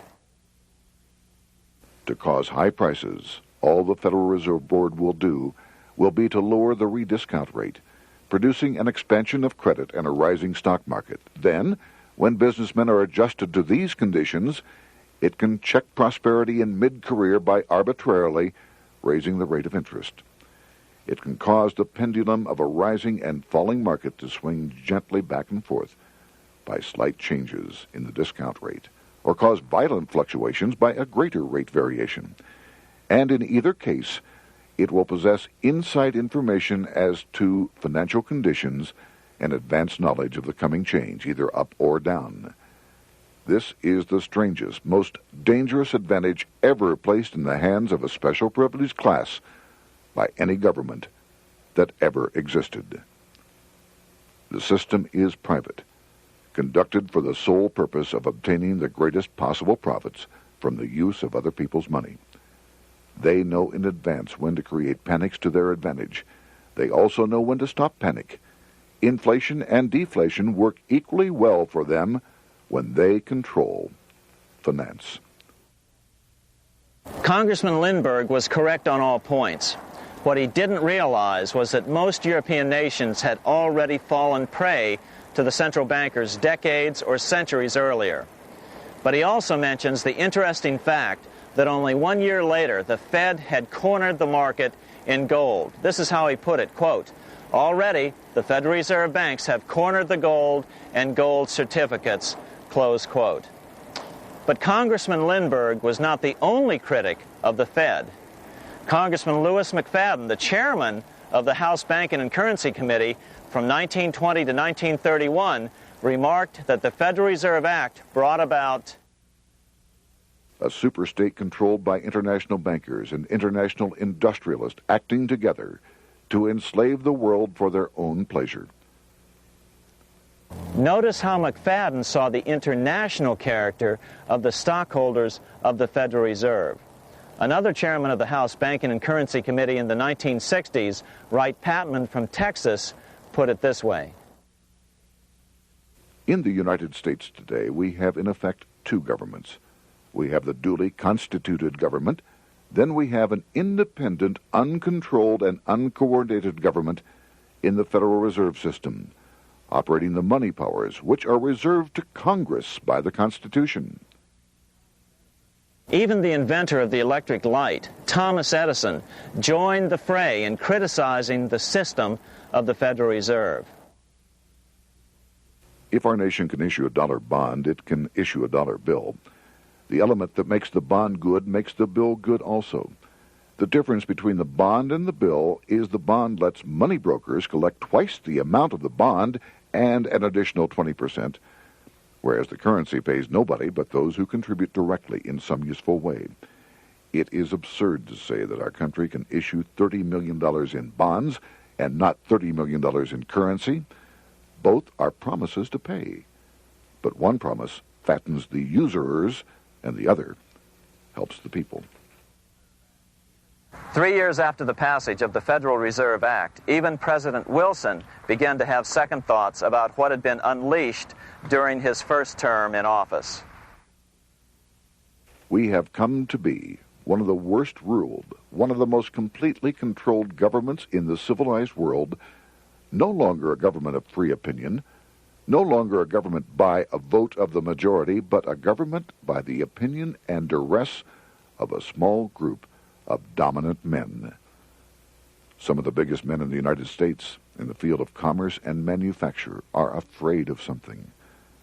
They know that there is a power somewhere so organized, so subtle, so watchful, so interlocked, so complete, so pervasive, that they had better not speak above their breath when they speak in condemnation of it. Before his death in 1924, President Wilson realized the full extent of the damage he had done to America when he confessed, "I have unwittingly ruined my government." So finally, the money changers, those who profit by manipulating the amount of money in circulation, had their privately owned central bank installed again in America. The major newspapers, which they also owned, hailed passage of the Federal Reserve Act of 1913, telling the public that now depressions could be scientifically prevented. The fact of the matter was that now depressions could be scientifically created.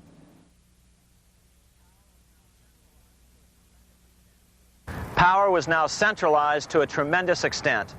Now it was time for a war, a really big war. In fact, the First World War. Of course, to the central bankers, the political issues of war don't matter nearly as much as the profit potential, and nothing creates debts like warfare. England was the best example at that time. During the 119-year period between the founding of the Bank of England and Napoleon's defeat at Waterloo, England had been at war for 56 years, and much of the remaining time she'd been preparing for war. In World War I, the German Rothschilds loaned money to the Germans, the British Rothschilds loaned money to the British, and the French Rothschilds loaned money to the French. In America, J.P. Morgan was the sales agent for war materials to both the British and the French. In fact, 6 months into the war, Morgan became the largest consumer on earth, spending $10 million a day. His offices here at 23 Wall Street were mobbed by brokers and salesmen trying to cut a deal. In fact, it got so bad that the bank had to post guards at every door and at the partners' homes as well. Many other New York bankers made out as well from the war. President Wilson appointed Bernard Baruch to head the War Industries Board. According to historian James Perloff, both Baruch and the Rockefellers profited by some $200 million during the war. But profits were not the only motive. There was also revenge. The money changers never forgave the czars for their support of Lincoln during the Civil War. Also, Russia was the last major European nation to refuse to give in to the privately owned central bank scheme. 3 years after World War I broke out, the Russian Revolution toppled the Tsar and installed the scourge of communism. Jacob Schiff of Kuhn Loeb and Company bragged from his deathbed that he had spent $20 million towards the defeat of the Tsar. Money was funneled from England to support the revolution as well. Why would some of the richest men in the world financially back communism, the system that was openly vowing to destroy the so-called capitalism that made them wealthy? Researcher Gary Allen explained it this way. If one understands that socialism is not a share the wealth program, but is, in reality, a method to consolidate and control the wealth, then the seeming paradox of super-rich men promoting socialism becomes no paradox at all. Instead, it becomes logical, even the perfect tool of power-seeking megalomaniacs. Communism, or more accurately socialism, is not a movement of the downtrodden masses, but of the economic elite. As W. Cleon Skousen put it, In his 1970 book, The Naked Capitalist, Power from any source tends to create an appetite for additional power. It was almost inevitable that the super-rich would one day aspire to control not only their own wealth, but the wealth of the whole world. To achieve this, they were perfectly willing to feed the ambitions of the power-hungry political conspirators who were committed to the overthrow of all existing governments and the establishments of a central worldwide dictatorship. but what if these revolutionaries get out of control and try to seize power from the super-rich? After all, it was Mao Zedong who in 1938 stated his position concerning power. Political power grows out of the barrel of a gun. The Wall Street, London axis elected to take the risk. The master planners attempted to control revolutionary communist groups by feeding them vast quantities of money when they obeyed and contracting their money supply or even financing their opposition if they got out of control. Lenin began to understand that although he was the absolute dictator of the new Soviet Union, he was not pulling the financial strings. Someone else was silently in control. The state does not function as we desired. The car does not obey. A man is at the wheel and seems to lead it, but the car does not drive in the desired direction. It moves as another force wishes.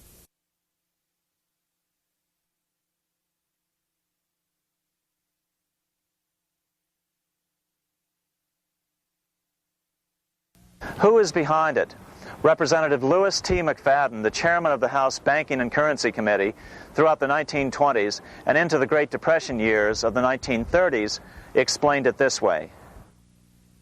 The course of Russian history has indeed been greatly affected by the operations of international bankers. The Soviet government has been given United States Treasury funds by the Federal Reserve Board, acting through the Chase Bank. England has drawn money from us through the Federal Reserve banks and has relent it at high rates of interest to the Soviet government. The Dnipro Dam was built with funds unlawfully taken from the United States Treasury by the corrupt and dishonest Federal Reserve Board and the Federal Reserve banks. In other words, the Fed and the Bank of England, at the behest of the international bankers who controlled them, were creating a monster, one which would fuel 7 decades of unprecedented communist revolution, warfare, and most importantly, debt. In case you think there's some chance that the money changers got communism going and then lost control, in 1992, the Washington Times reported that Russian President Boris Yeltsin was upset that most of the incoming foreign aid was being siphoned off, quote, straight back into the coffers of Western banks in debt service, close quote. No one in his right mind would claim that a war as large as World War I had a single cause. Wars are complex things with many causative factors. But on the other hand, it would also be equally foolish to ignore as a prime cause of World War I those who would profit the most from the war. The role of the money changers is no wild conspiracy theory. They had a motive, a short-ranged, self-serving motive, as well as a long-range political motive of advancing totalitarian governments, with the money changers maintaining the financial clout to control whatever politician might emerge as the leader. Next, we'll see what the money changers' ultimate political goal is for the world.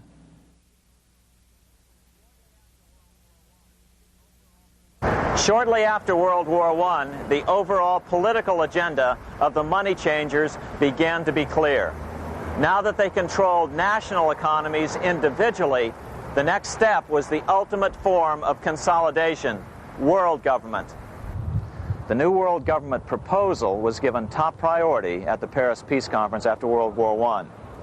It was called the League of Nations, but much to the surprise of Paul Warburg and Bernard Baruch, who attended the peace conference with President Wilson, the world was not yet ready to dissolve national boundaries. Nationalism still beats strong in the human breast. For example, Lord Curzon, the British Foreign Secretary, called the League of Nations a good joke, even though it was the stated policy of the British government to support it. To the humiliation of President Wilson, the U.S. Congress wouldn't ratify the League either, despite the fact that it had been ratified by many other nations. Without money flowing from the U.S. Treasury, the League died. After World War I, the American public had grown tired of the internationalist policies of Democrat Woodrow Wilson. In the presidential election of 1920, Republican Warren Harding won a landslide victory with over 60% of the vote. Harding was an ardent foe of both Bolshevism and the League of Nations. His election, which opened a 12-year run of Republican presidents in the White House, led to an unprecedented era of prosperity known as the Roaring Twenties. Despite the fact that the war had brought America a debt 10 times larger than its Civil War debt, still the American economy surged. Gold had poured into the country during the war, and it continued to do so afterwards. In the early 1920s, the governor of this bank, the Federal Reserve Bank of New York, a man named Benjamin Strong, met frequently with the secretive and eccentric governor of the Bank of England, Montague Norman. Norman was determined to replace the gold England had lost to the U.S. during World War I and return the Bank of England to its former position of dominance in world finance. On top of that, rich with gold, the American economy might get out of control again, just like it had done after the Civil War. During the next 8 years, under the presidencies of Harding and Coolidge, the huge federal debt built up during World War I was cut by 38%, down to $16 billion, the greatest percentage drop in U.S. history. During the election of 1920, Warren Harding and Calvin Coolidge ran against James Cox, the governor of Ohio, and the little-known Franklin D. Roosevelt, who had previously risen to no higher post than President Wilson's Assistant Secretary of the Navy. After his inauguration, Harding moved quickly to formally kill the League of Nations. Then he quickly moved to reduce domestic taxes while raising tariffs to record heights. Now, this was a revenue policy of which most of the Founding Fathers would certainly have approved. His second year in office, Harding took ill on a train trip in the West and suddenly died. Although no autopsy was performed, the cause was said to be either pneumonia or food poisoning. When Coolidge took over, he continued Harding's domestic economic policy of high tariffs on imports while cutting income taxes. As a result, the economy grew at such a rate that net revenue still increased. Now that had to be stopped. So just as they'd done so frequently before, the money changers decided it was time to crash the American economy. The Federal Reserve began flooding the country with money. They increased the money supply by 62% during these years. Money was plentiful. This is why it was known as the Roaring Twenties. Before his death in 1919, former President Teddy Roosevelt warned the American people what was going on. As reported in the March 27, 1922 edition of the New York Times, Roosevelt said, "These international bankers and Rockefeller Standard Oil interests control the majority of newspapers and the columns of these papers to club into submission or drive out of public office officials who refuse to do the bidding of the powerful, corrupt cliques which compose the invisible government." Just one day before, in the New York Times, the mayor of New York, John Hylan, quoted Roosevelt and blasted those he saw as taking control of America, its political machinery, and its press. The warning of Theodore Roosevelt has much timeliness today, for the real menace of our republic is this invisible government which, like a giant octopus, sprawls its slimy length over city, state, and nation. It seizes in its long and powerful tentacles our executive officers, our legislative bodies, our schools, our courts, our newspapers, and every agency created for the public protection.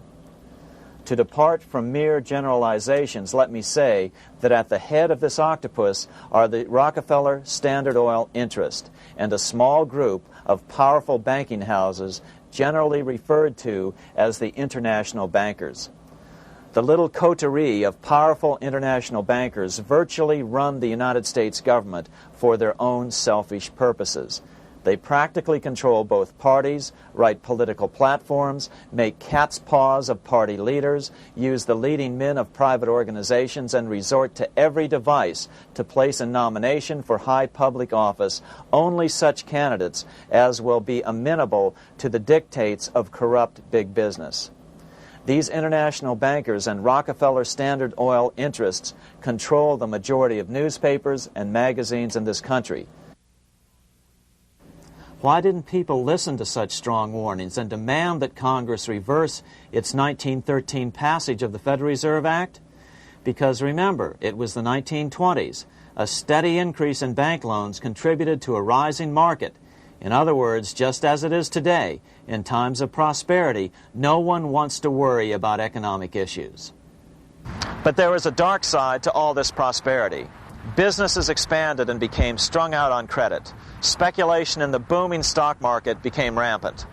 Although everything looked rosy, it was a castle made of sand. When all was in readiness, in April of 1929, Paul Warburg, the father of the Federal Reserve, sent out a secret advisory warning his friends that a collapse and nationwide depression was certain. In August of 1929, the Fed began to tighten money. It is not a coincidence that the biographies of all the Wall Street giants of that era, John D. Rockefeller, J.P. Morgan, Bernard Baruch, etc., all marvel that they got out of the stock market just before the crash and put all their assets in cash or gold. On October 24th, 1929, the big New York bankers called in their 24-hour broker call loans. This meant that both stockbrokers and customers had to dump their stocks on the market to cover their loans, no matter what price they had to sell them for. As a result, the market tumbled, and that day was known as Black Thursday. According to John Kenneth Galbraith, writing in The Great Crash, 1929, at the height of the selling frenzy, Bernard Baruch brought Winston Churchill into the visitors' gallery of the New York Stock Exchange here to witness the panic and impress him with his power over the wild events down on the floor. Congressman Louis McFadden, chairman of the House Committee on Banking and Currency from 1920 to 1931, knew who to blame. He accused the Fed and the international bankers of orchestrating the crash. It was not accidental. It was a carefully contrived occurrence. The international bankers sought to bring about a condition of despair here so that they might emerge as rulers of us all. But McFadden went even farther.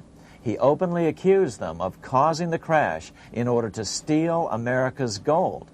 In February 1931, in the midst of the Depression, he put it this way.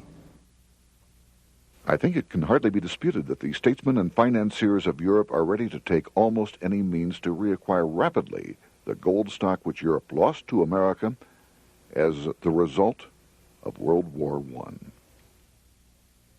Curtis Dahl, a broker for Lehman Brothers, was on the floor of the New York Stock Exchange the day of the crash. In his 1970 book, FDR, My Exploited Father-in-Law, he explained that the crash was triggered by the planned sudden shortage of call money in the New York money market. Actually, it was the calculated shearing of the public by the world money powers triggered by the planned sudden shortage of call money in the New York money market. Within a few weeks, $3 billion of wealth simply seemed to vanish. Within a year, $40 billion had been lost. But did it really disappear? Or was it simply consolidated in fewer hands? And what did the Federal Reserve do? Instead of moving to help the economy out by quickly lowering interest rates to stimulate the economy, the Fed continued to brutally contract the money supply further, deepening the Depression. Between 1929 and 1933, the Fed reduced the money supply by an additional 33%. Although most Americans have never heard that the Fed was the cause of the Depression, this is well known among top economists. Milton Friedman, the Nobel Prize-winning economist, now of Stanford University, said the same thing in a National Public Radio interview in January of 1996. The Federal Reserve definitely caused the Great Depression by contracting the amount of currency in circulation by 1/3 from 1929 to 1933. But the money lost by most Americans during the Depression didn't just vanish. It was just redistributed into the hands of those who had gotten out just before the crash and had purchased gold, which is always a safe place to put your money just before a depression. But America's money also went overseas. Incredibly, as President Hoover was heroically trying to rescue banks and prop up businesses, with millions of Americans starving as the Great Depression deepened, millions of dollars were being spent rebuilding Germany from damage sustained during World War I. 8 years before Hitler would invade Poland, Representative Louis McFadden, chairman of the House Banking and Currency Committee, warned Congress that Americans were paying for Hitler's rise to power. After World War I, Germany fell into the hands of the German international bankers. Those bankers bought her, and they now own her lock, stock, and barrel. They have purchased her industries, they have mortgages on her soil, they control her production, they control all her public utilities. The international German bankers have subsidized the present government of Germany, and they have also supplied every dollar of the money Adolf Hitler has used in his lavish campaign to build up a threat to the government of Brüning. When Brüning fails to obey the orders of the German international bankers, Hitler is brought forth to scare the Germans into submission. Through the Federal Reserve Board, over $30 billion of American money has been pumped into Germany. You have all heard of the spending that's taken place in Germany. Modernistic dwellings, her great planetariums, her gymnasiums, her swimming pools, her fine public highways, her perfect factories. All this was done on our money. All this was given to Germany through the Federal Reserve Board. The Federal Reserve Board has pumped so many billions of dollars into Germany that they dare not name the total. Franklin D. Roosevelt was swept into office during the 1932 presidential election.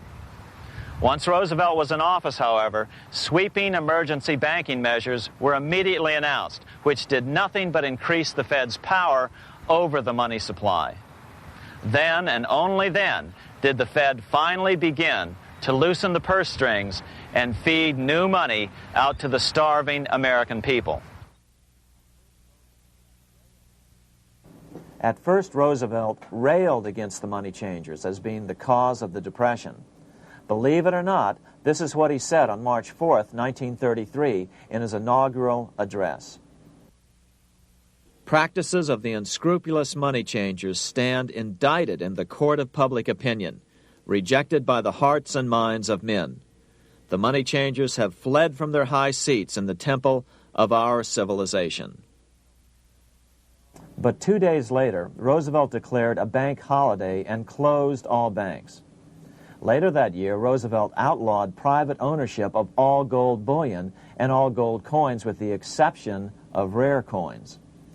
Most of the gold in the hands of the average American was in the form of gold coins. The new decree was, in effect, a confiscation. Those who didn't comply risk as much as 10 years in prison and a $10,000 fine, the equivalent of $100,000 today. Out in small-town America, some people didn't trust Roosevelt's order. Many were torn between keeping their hard-earned wealth or obeying the government. Those who did turn in their gold were paid the official price for it, $20.66 per ounce. So unpopular was the confiscation order that no one anywhere in government would take credit for authoring it. No congressman claimed it. At the signing ceremony, President Roosevelt made it clear to all present that he was not the author of it and publicly stated that he had not ever read it. Even his Secretary of the Treasury said he'd never read it either, saying it was, quote, what the experts wanted. Roosevelt convinced the public to give up their gold by saying that pooling the nation's resources was necessary to get America out of the Depression. With great fanfare, he ordered a new bullion depository built to hold the mountain of gold the U.S. government was illegally confiscating. By 1936, the U.S. Bullion Depository at Fort Knox was completed, and in January 1937, the gold began to flow into it. The rip-off of the ages was about to proceed. In 1935, once the gold had all been turned in, the official price of gold was suddenly raised to $35 per ounce. But the catch was, only foreigners could sell their gold at the new higher price.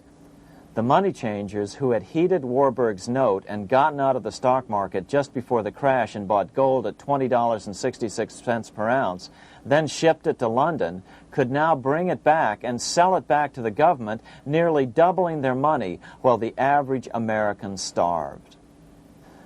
The Fort Knox Bullion Depository sits here in the middle of the Fort Knox Military Reservation, 30 miles southwest of Louisville, Kentucky. This was as close as we were permitted to get to the depository despite years of letters from members of Congress to allow our film crew inside. The 4-acre grounds immediately surrounding the building are guarded by an electrified steel fence, an open moat, and 4 machine-gun-armed guard pillboxes at the structure's corners. When the gold began arriving on January 13, 1937, there was unprecedented security. Thousands of official guests watched the arrival of a 9-car train from Philadelphia, guarded by armed soldiers, postal inspectors, Secret Servicemen, and guards from the U.S. Mint. It was all great theater. America's gold supply from across the land had been pooled, supposedly for the public benefit, and then safely tucked into Fort Knox. But all that security would soon be breached by the government itself. Now the stage was set for a really big war, one which would pile up debt far beyond that of World War I. For example, in 1944 alone, the U.S. national income was only $183 billion, yet $103 billion was spent on the war. This was 30 times the spending rate during World War I. In fact, the American taxpayer picked up 55% of the total Allied cost of the war. But equally important, virtually every nation involved in World War II greatly multiplied their debt. In the U.S., for example, federal debt went from $43 billion in 1940 up to $257 billion in 1950, an increase of 598%. Between 1940 and 1950, Japanese debt swelled 1,348%. French debt grew 583%, and Canadian debt soared 417%. After the war, the world was now divided into 2 economic camps: communist command economies on the one hand versus monopoly capitalists on the other, set to fight it out in one perpetual and highly profitable arms race. It was finally time for the central bankers to embark in earnest on their 3-step plan to centralize the economic systems of the entire world and finally bring about their global government or New World Order.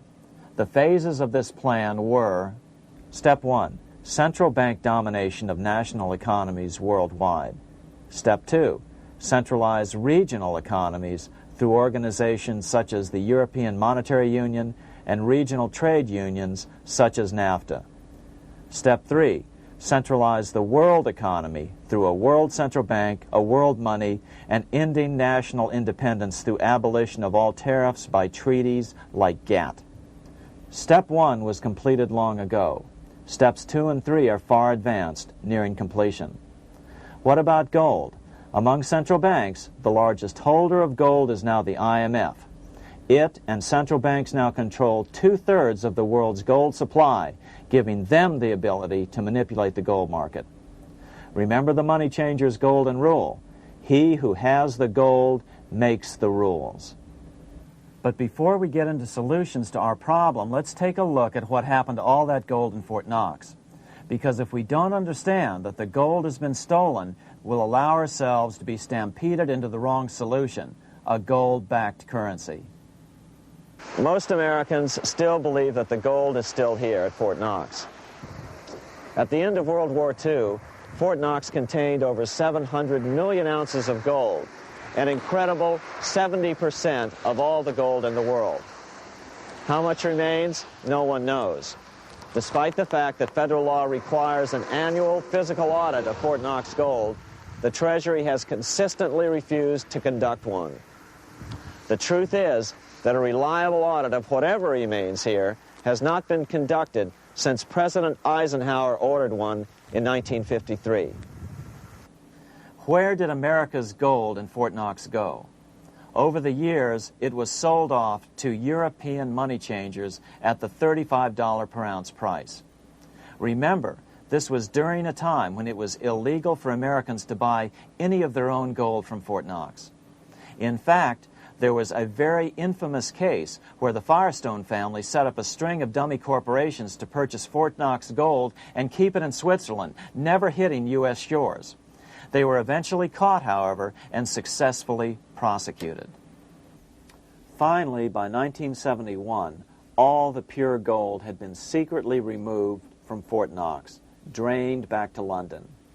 Once the gold was gone from Fort Knox, President Nixon closed the gold window by repealing Roosevelt's Gold Reserve Act of 1934, finally making it legal once again for Americans to buy gold.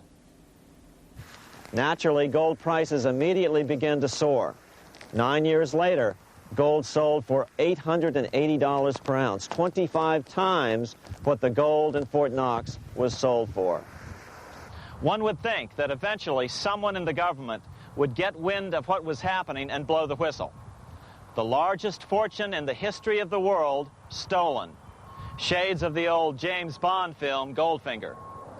Well, as a matter of fact, Ian Fleming, the author of the James Bond series, was head of the British counterintelligence service, MI5. Some believe in the intelligence community that he wrote much of his fiction as a warning, as many authors of fiction do. If the removal of all the good delivery gold from Fort Knox can be viewed as a deliberate raid on the U.S. Treasury, then such an operation might well have been years in the making, namely 40 years. Certainly enough time for Fleming to get wind of it and try to prevent it. So just how did the story of the Fort Knox gold robbery get out? It all started with an article in a New York periodical in 1974.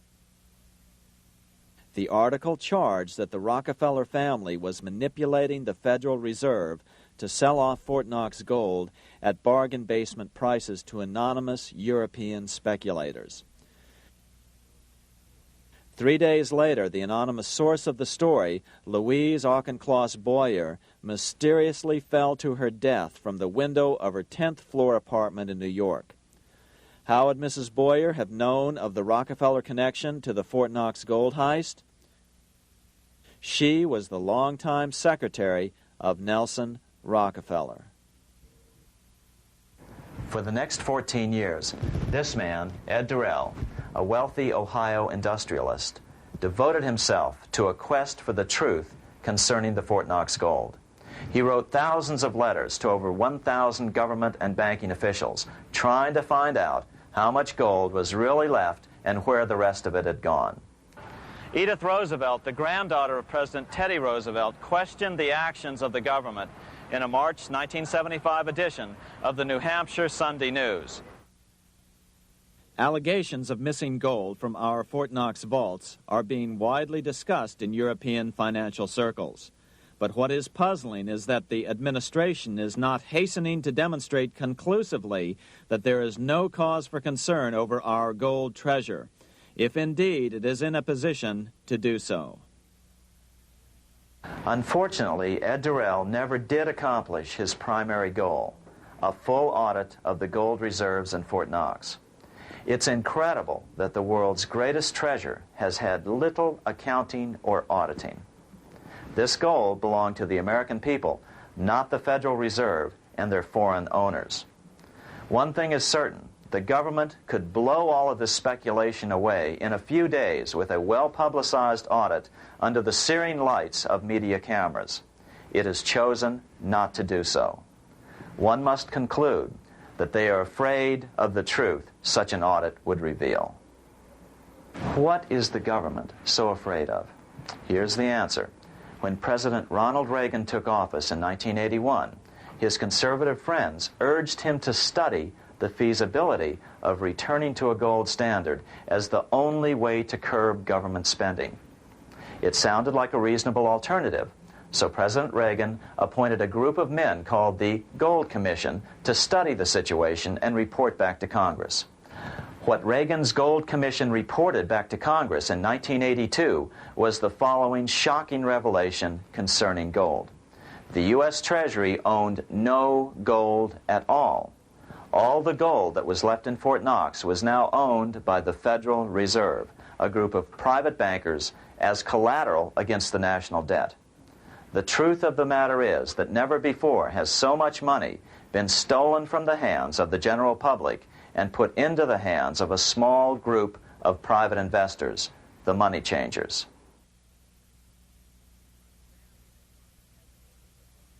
I'm standing in front of the headquarters of the International Monetary Fund located in Washington, D.C. Across the street, right over there, is the headquarters of the World Bank. What are these organizations, and who controls them, and most importantly, are they about to create a huge worldwide depression? Let us step back in time for a moment to the aftermath of World War I. People were tired of war, so under the guise of peacemaking, the international bankers devised a plan to consolidate power even further. Claiming only an international government would stem the tide of world wars, the money changers pushed forward a proposal for world government which stood on three legs.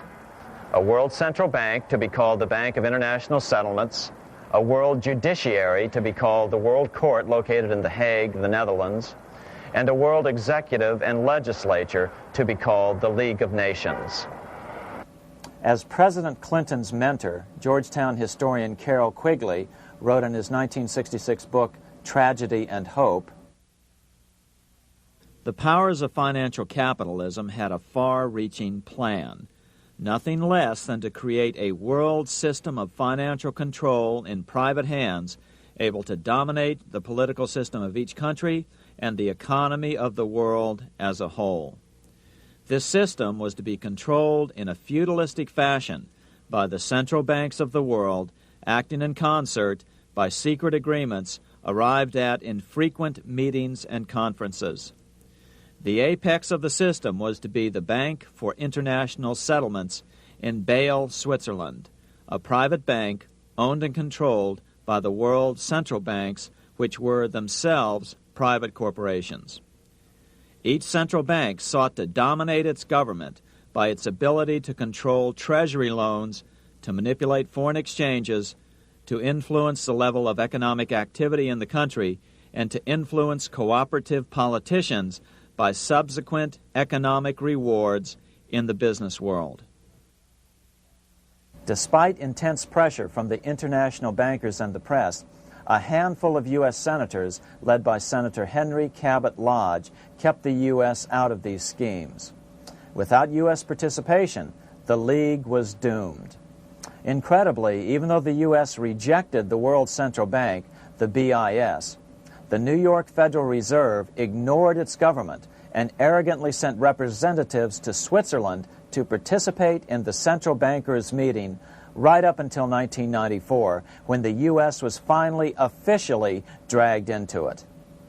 Their world government schemes thwarted, the bankers resorted to the old formula, another war to wear down the resistance to world government while reaping handsome profits.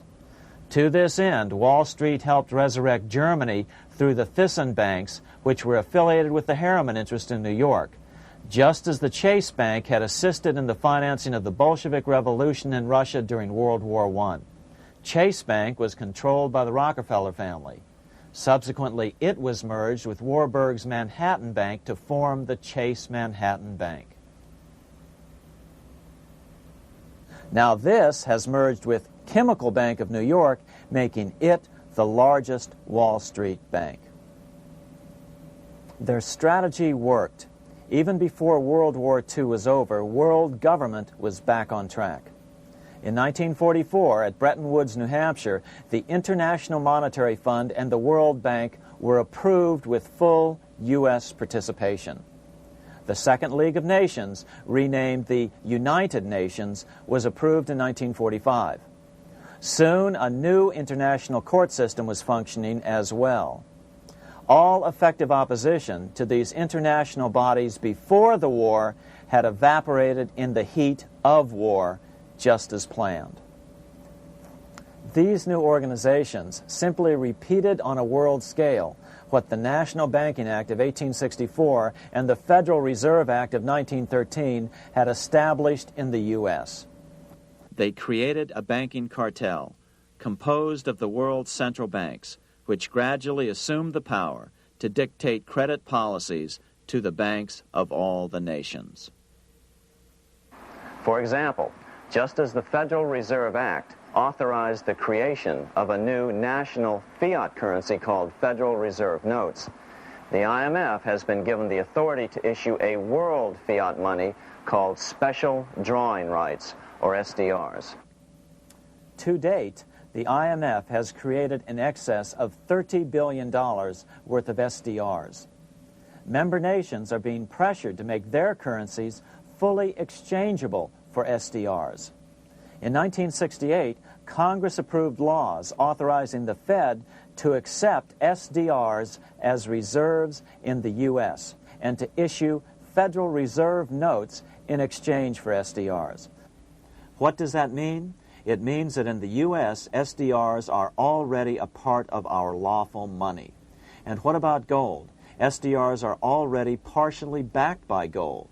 And with 2/3 of world gold now in the hands of central banks, the money changers can go about structuring the world's economic future in whichever way they deem most profitable.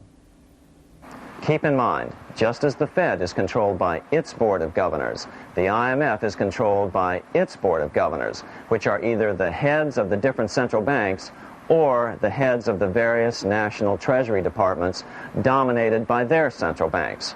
Voting power in the IMF gives the U.S. and the UK, that is to say the Fed and the Bank of England, effective control. Just as the Fed controls the amount of money in the U.S., the BIS, IMF, and World Bank control the money supply for the world. So we see the repetition of the old goldsmith's fraud replicated on the national scale with central banks like the Fed and on the international scale by the three arms of the World Central Bank. Is this organization of the BIS, the IMF, and the World Bank, which we refer to collectively as the World Central Bank, presently expanding and contracting world credit? Yes. Regulations put into effect in 1988 by the BIS required the world's bankers to raise their capital and reserves to 8% of liabilities by 1992. Increased capital requirements put an upper limit to the fractional reserve lending, similar to the way cash reserve requirements do. What has this seemingly insignificant regulation made in a Swiss city 8 years ago meant to the world? It means our banks cannot loan more and more money to buy more and more time before the next depression, as a maximum loan ratio is now set. It means those nations with the lowest bank reserves in their systems have already felt the terrible effects of this credit contraction as their banks scrambled to raise money to increase their reserves to 8%. To raise the money, they had to sell stocks, which depressed their stock markets and began the depression first in their countries. Japan, which in 1988 had among the lowest capital and reserve requirements and thus was the most affected by the regulation, has experienced a financial crash which began almost immediately in 1989, which has wiped out a staggering 50% of the value of its stock market since 1990 and 60% of the value of its commercial real estate. The Bank of Japan has lowered its interest rates to 0.5%, practically giving away money to resurrect the economy, but still the depression worsens. Due to the $20 billion U.S. bailout of Mexico, the financial collapse in that nation is already known here. Yet despite the bailout, the economy continues to be a disaster. One huge debt after another is rolled over as new loans are being made simply to enable Mexico to pay the interest on the old loans. In the south of Mexico, the poor have been in open revolt as every spare peso is being siphoned out of the country to make interest payments. It is important to note that a radical transfer of power is taking place as nations become subservient to a supranational world central bank controlled by a handful of the world's richest bankers. As the IMF creates more and more SDRs by the stroke of a pen on IMF ledgers, more and more nations borrow them to pay interest on their mounting debts and gradually fall under the control of the faceless bureaucrats of the World Central Bank. As the worldwide depression worsens and spreads, this will give the World Central Bank the power of economic life and death over these nations. It will decide which nations will be permitted to receive further loans and which nations will starve. Despite all the rhetoric about development and the alleviation of poverty, the result is a steady transfer of wealth from the debtor nations to the money changers' central banks which control the IMF and the World Bank.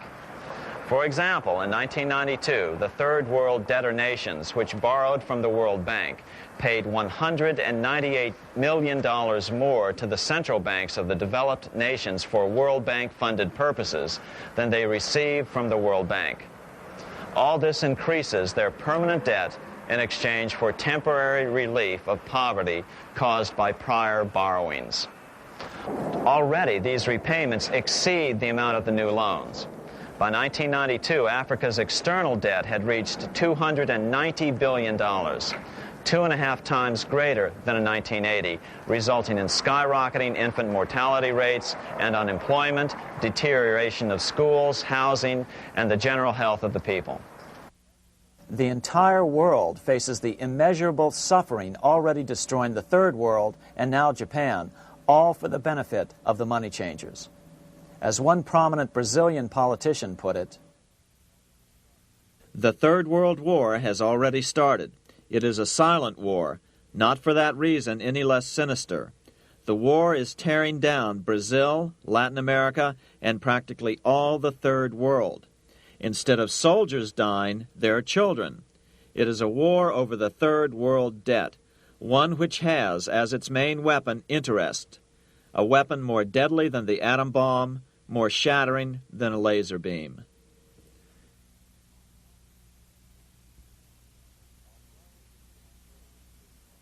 Although it would be absurd to ignore the pivotal role played by influential families such as the Rothschilds, the Warburgs, the Schiffs, the Morgans, and the Rockefellers in any review of the history of central banking and fractional banking, keep in mind, by now, central banks and the large commercial banks are up to 3 centuries old and deeply entrenched in the economic life of many nations. These banks are no longer dependent on clever individuals such as a Nathan Rothschild. Years ago, the question of ownership was important, but no longer. For example, both the Bank of England and the Bank of France were nationalized after World War II, and nothing changed, nothing at all. They endure and continue to grow, now protected by numerous laws, paid politicians, and mortgaged media, untouched by the changing of generations. 3 centuries have given them an aura of respectability. The old school tie is now worn by the 6th generation son, who's been raised in a system that he may never question as he is named to serve on the governing boards of countless philanthropic organizations. To focus attention today on individuals or families, or to attempt to sort out the current holders of power, serves little useful purpose and would be a distraction from the cure. The problem is far bigger than that. It is the corrupt banking system that was and is being used to consolidate vast wealth into fewer and fewer hands that is our current economic problem. Change the names of the main players now, and the problem will neither go away nor even miss a beat. Likewise, among the hordes of bureaucrats working in the World Bank, central banks, and international banks, only a tiny fraction have any idea of what's really going on. No doubt they'd be horrified to learn that their work is contributing to the terrible impoverishment and gradual enslavement of mankind to a few incredibly rich plutocrats. So really, there's no use in emphasizing the role of individuals anymore. And the problem even transcends the normal spectrum of political right and left. Both communism and socialism, as well as monopoly capitalism, have been used by the money changers. Today, they profit from either side of the new political spectrum. The big government, welfare state on the so-called left wing versus the neoconservative, laissez-faire capitalists who want big government totally out of their lives on the right wing. Either way, the bankers win. Monetary reform is the most important political issue facing this nation. That clarified, let's proceed to the conclusions in the spirit Lincoln declared, with malice towards none, with charity towards all. At the start of this video, we ask a number of troubling questions. Let's be sure we've answered them. What's going on in America today? Why are we over our heads in debt? Why can't the politicians bring debt under control? Why are we over our heads in debt? Because we're laboring under a debt money system that is designed and controlled by private bankers. Now, some will argue that the Federal Reserve System is a quasi-governmental agency. But the President appoints only 2 of the 7 members of the Federal Reserve Board of Governors every 4 years. And he appoints them to 14-year terms, far longer than his own. The Senate does confirm those appointments, but the whole truth is that the President wouldn't dare appoint anyone to that board of whom Wall Street does not approve. Of course, this does not preclude the possibility that some honorable men may be appointed to the Board of Governors. But the fact is that the Fed is specifically designed to operate independently of our government, as are nearly all other central banks. Some argue that the Fed promotes monetary stability. We saw the current head of the Bank of England, Eddie George, claim that this was the most important role of a central bank. In fact, the Fed's record of stabilizing the economy shows it to be a miserable failure in this regard.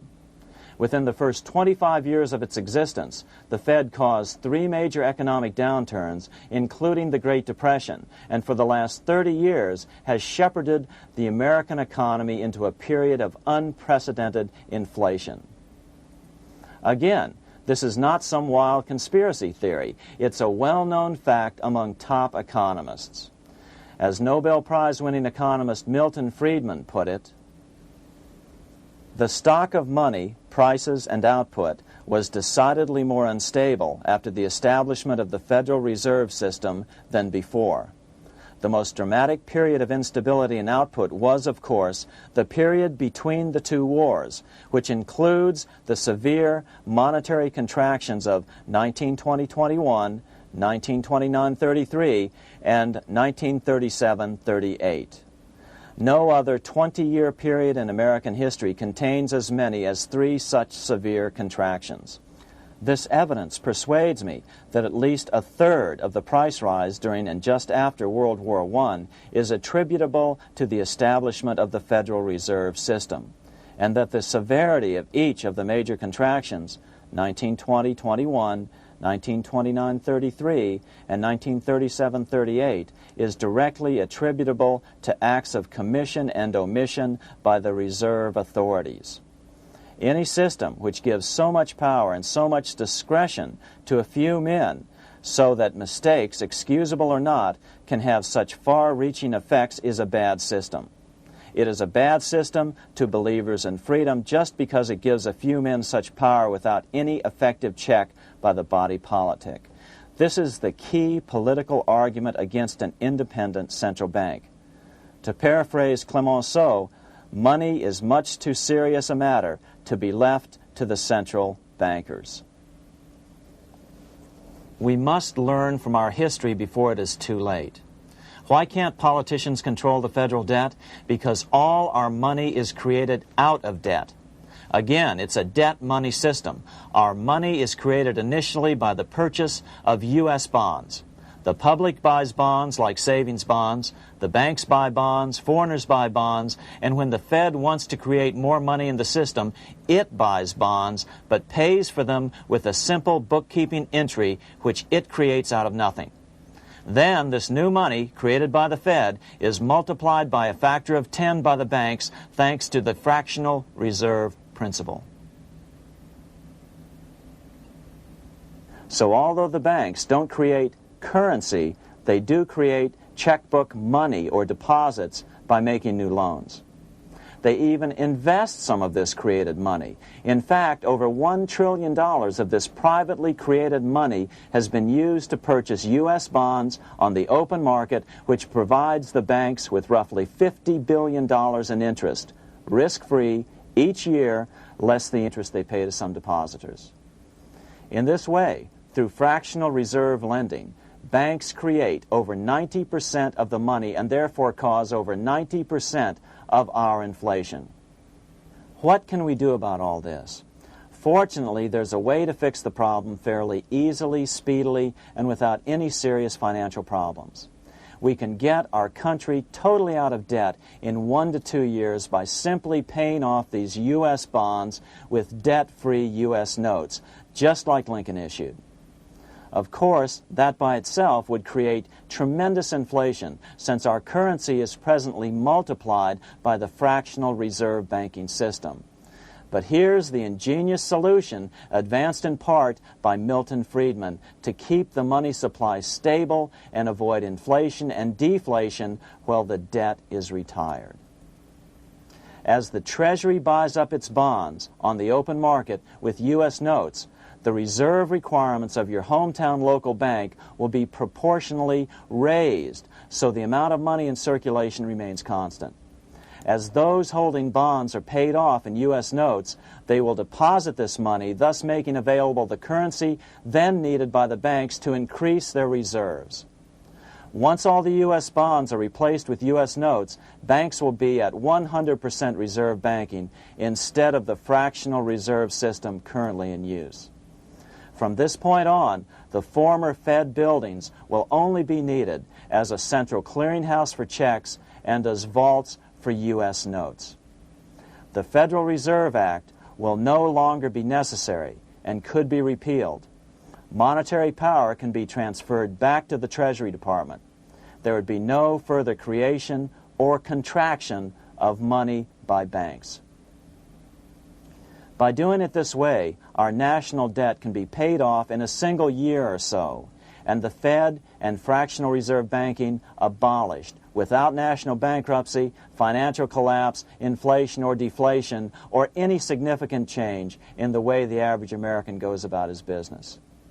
To the average person, the primary difference would be that for the first time since the Federal Reserve Act was passed in 1913, taxes would begin to go down. Now there's a real national blessing for you, rather than for Hamilton's banker friends. Now let's take a look at these proposals in more detail. Here are the main provisions of a Monetary Reform Act which needs to be passed by Congress. We've drafted a proposed Monetary Reform Act which follows at the end of this tape. Of course, variations with the same results would be equally welcome. 1. Pay off the debt with debt-free U.S. notes. As Thomas Edison put it, if the U.S. can issue a dollar bond, it can issue a dollar bill. They both rest purely on the faith and credit of the United States government. This amounts to a simple substitution of one type of government obligation for another. One bears interest, the other doesn't. Federal Reserve notes could be used for this as well, but could not be printed after the Fed's abolished as we propose, so we suggest using U.S. notes instead. 2. Abolish fractional reserve banking. As the debt is paid off, the reserve requirements of all banks and financial institutions would be raised proportionally at the same time to absorb the new U.S. notes, which would be deposited and become the bank's increased reserves. Towards the end of the first year of the transition period, the remaining liabilities of financial institutions would be assumed or acquired by the U.S. government in a one-time operation. In other words, they too would eventually be paid off with debt-free U.S. notes in order to keep the total money supply stable. At the end of the first year or so, all of the national debt would be paid, and we could start enjoying the benefits of full reserve banking. The Fed would be obsolete, an anachronism. 3. Repeal the Federal Reserve Act of 1913 and the National Banking Act of 1864. These acts delegate the money power to a private banking monopoly. They must be repealed, and the money power handed back to the Department of Treasury, where they were initially under President Abraham Lincoln. No banker or person in any way affiliated with financial institutions should be allowed to regulate banking. After the first two reforms, these acts would serve no useful purpose anyway, since they relate to a fractional reserve banking system. 4. Withdraw the U.S. from the IMF, the BIS, and the World Bank. These institutions, like the Federal Reserve, are designed to further centralize the power of the international bankers over the world's economy, and the U.S. must withdraw from them. Their harmless functions, such as currency exchange, can be accomplished either nationally or in new organizations limited to those functions. Such a monetary reform act would guarantee that the amount of money in circulation would stay very stable, causing neither inflation nor deflation. Remember, for the last 3 decades, the Fed has doubled the American money supply every 10 years. That fact and fractional reserve banking are the real causes of inflation and the reduction in our buying power, a hidden tax. These and other taxes are the real reasons both parents now have to work just to get by. The money supply should increase slowly to keep prices stable, roughly in proportion to population growth, about 3% per year, not at the whim of a group of bankers meeting in secret. In fact, all future decisions on how much money will be in the American economy must be made based on statistics of population growth and the price level index. The new monetary regulators and the Treasury Department, perhaps called the Monetary Committee, would have absolutely no discretion in this matter except in time of declared war. This would ensure a steady, stable money growth of roughly 3% per year, resulting in stable prices and no sharp changes in the money supply. To make certain the process is completely open and honest, all deliberations would be public, not secret, as meetings of the Fed's Board of Governors are today. How do we know this will work? Because these steps remove the 2 major causes of economic instability, the Fed and fractional reserve banking, and the newest one as well, the BIS, Bank of International Settlements. But most importantly, the danger of a severe depression would be eliminated.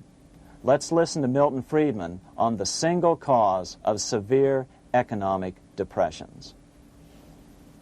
I know of no severe depression in any country or any time that was not accompanied by a sharp decline in the stock of money, and equally of no sharp decline in the stock of money that was not accompanied by a severe depression. Issuing our own currency is not a radical solution.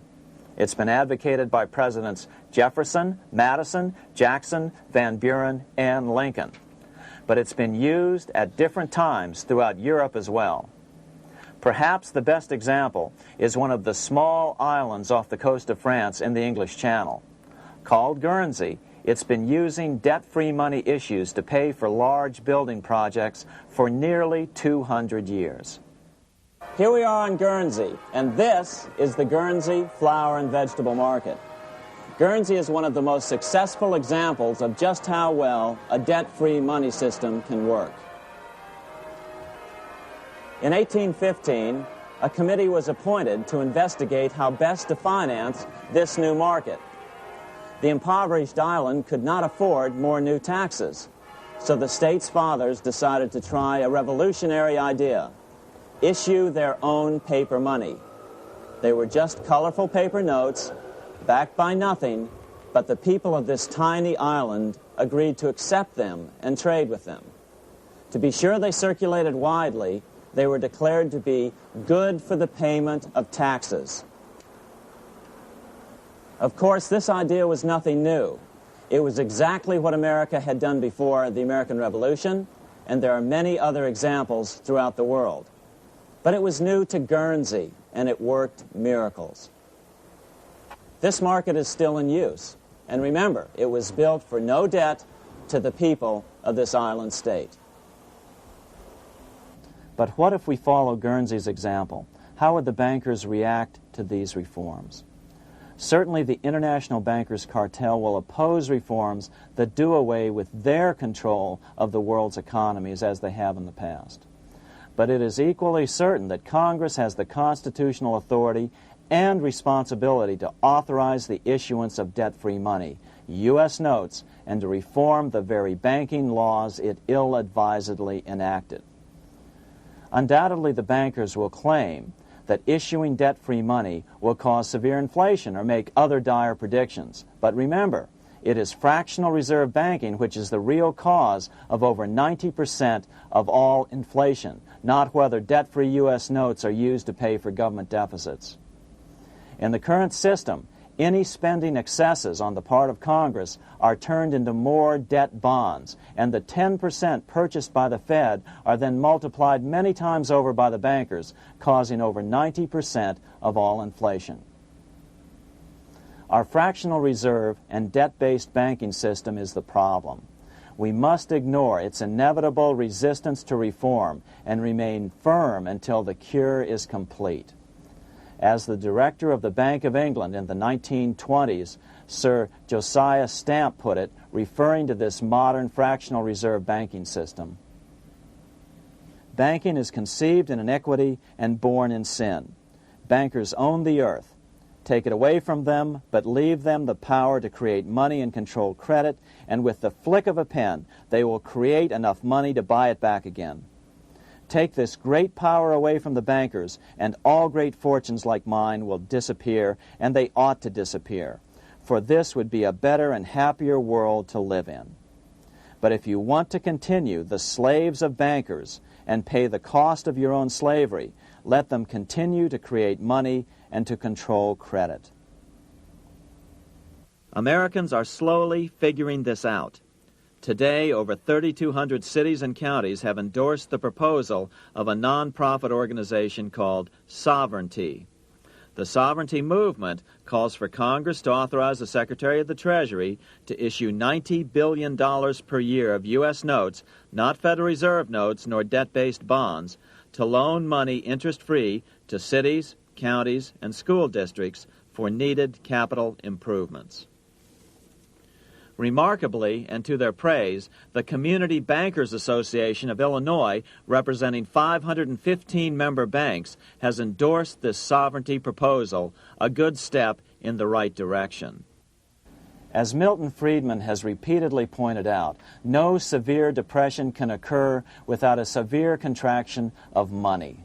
In our system, only the Fed, the Bank of International Settlements, with U.S. bankers' cooperation, or a combination of the largest Wall Street banks could cause a depression. In other words, our economy is so huge and resilient, a depression just can't happen by accident. Unless we reform our banking system, they will always have that power. They can pull the plug on our economy anytime they choose. The only solution is to abolish the Fed and the fractional reserve banking system and withdraw from the BIS. Only that will break the power of the international bankers over our economy. And keep in mind, a stock market crash itself cannot cause a severe depression. Only the severe contraction of our money supply can cause a severe depression. The stock market crash of 1929 only wiped out market speculators, mostly the small to medium ones, resulting in $3 billion in wealth changing hands. But it served as a smokescreen for a 33% contraction in credit by the Fed over the next 4 years, which resulted in over $40 billion in wealth from the American middle class being transferred to the big banks. Then, despite impotent howls of protest from a divided Congress, the independent Fed kept the money supply contracted for a full decade. Only World War II ended the terrible suffering the Fed inflicted on the American people. In a depression, the remaining wealth of the debt-burdened American middle class will be wiped out by unemployment, declining wages, and the resulting foreclosures. If we start to act to reform our monetary system, the money changers may do what they did in 1929 and then the 1930s, crash the stock market and use that as a smokescreen while contracting the money supply.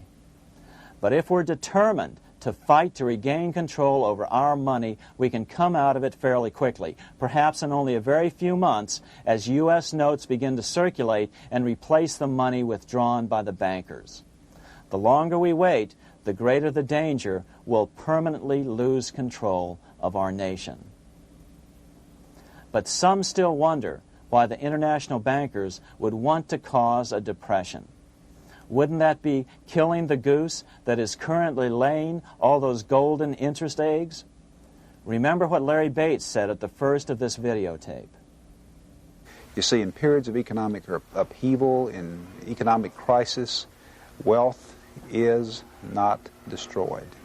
It is merely transferred. Do we have any hints as to what the money changers have in store for us? Here's what David Rockefeller, the chairman of Chase Manhattan Bank, the largest Wall Street bank, had to say. We are on the verge of a global transformation. All we need is the right major crisis and the nation will accept the New World Order. So, crisis is needed to fulfill their plans quickly. The only question is when the crisis will occur. Fortunately, we probably have a little time. It's unlikely that this crisis will occur before the 1996 elections, but after that, the danger begins rising. But whether or not they decide to cause a crash or a depression through relentless increases in taxes and the loss of hundreds of thousands of jobs being sent overseas thanks to trade agreements such as GATT and NAFTA, the American middle class is an endangered species. Cheaper labor, including slave labor in Red China, which Harry Wu has heroically documented, is being used to compete with American labor. In other words, money is being consolidated in fewer and fewer hands as never before in the history of this nation or the world. Without reform, the American middle class will soon be extinct, leaving only the very rich few and the very many poor, as has already occurred in most of the world. We've been warned of all this by congressmen, presidents, industrialists, and economists down through the years. Religious leaders, too, have seen the danger. About 1898, during the time of William Jennings Bryan, Pope Leo XIII put it this way.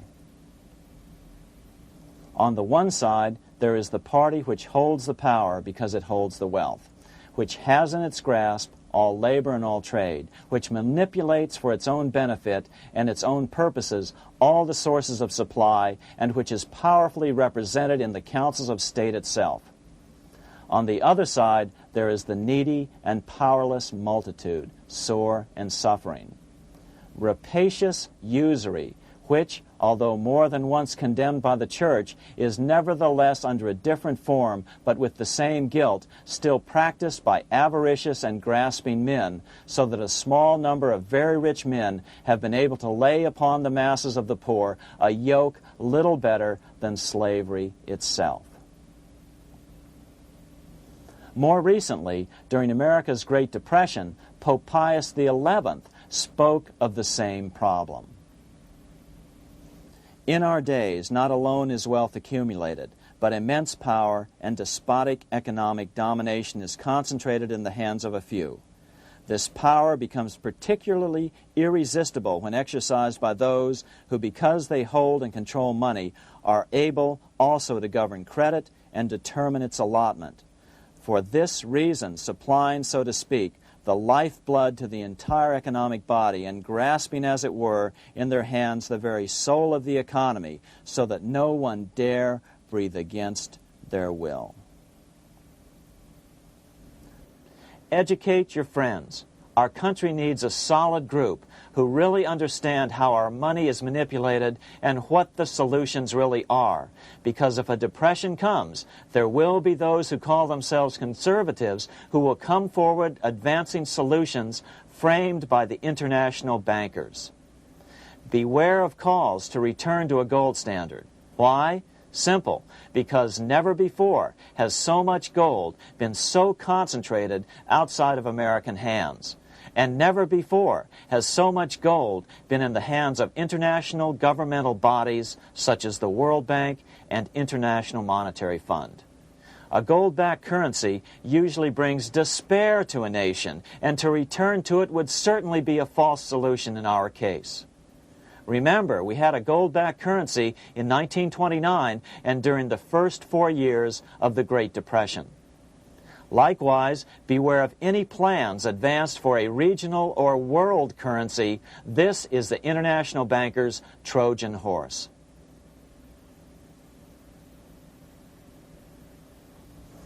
Educate your member of Congress. It only takes a few persuasive members to make the others pay attention. Most congressmen just don't understand the system.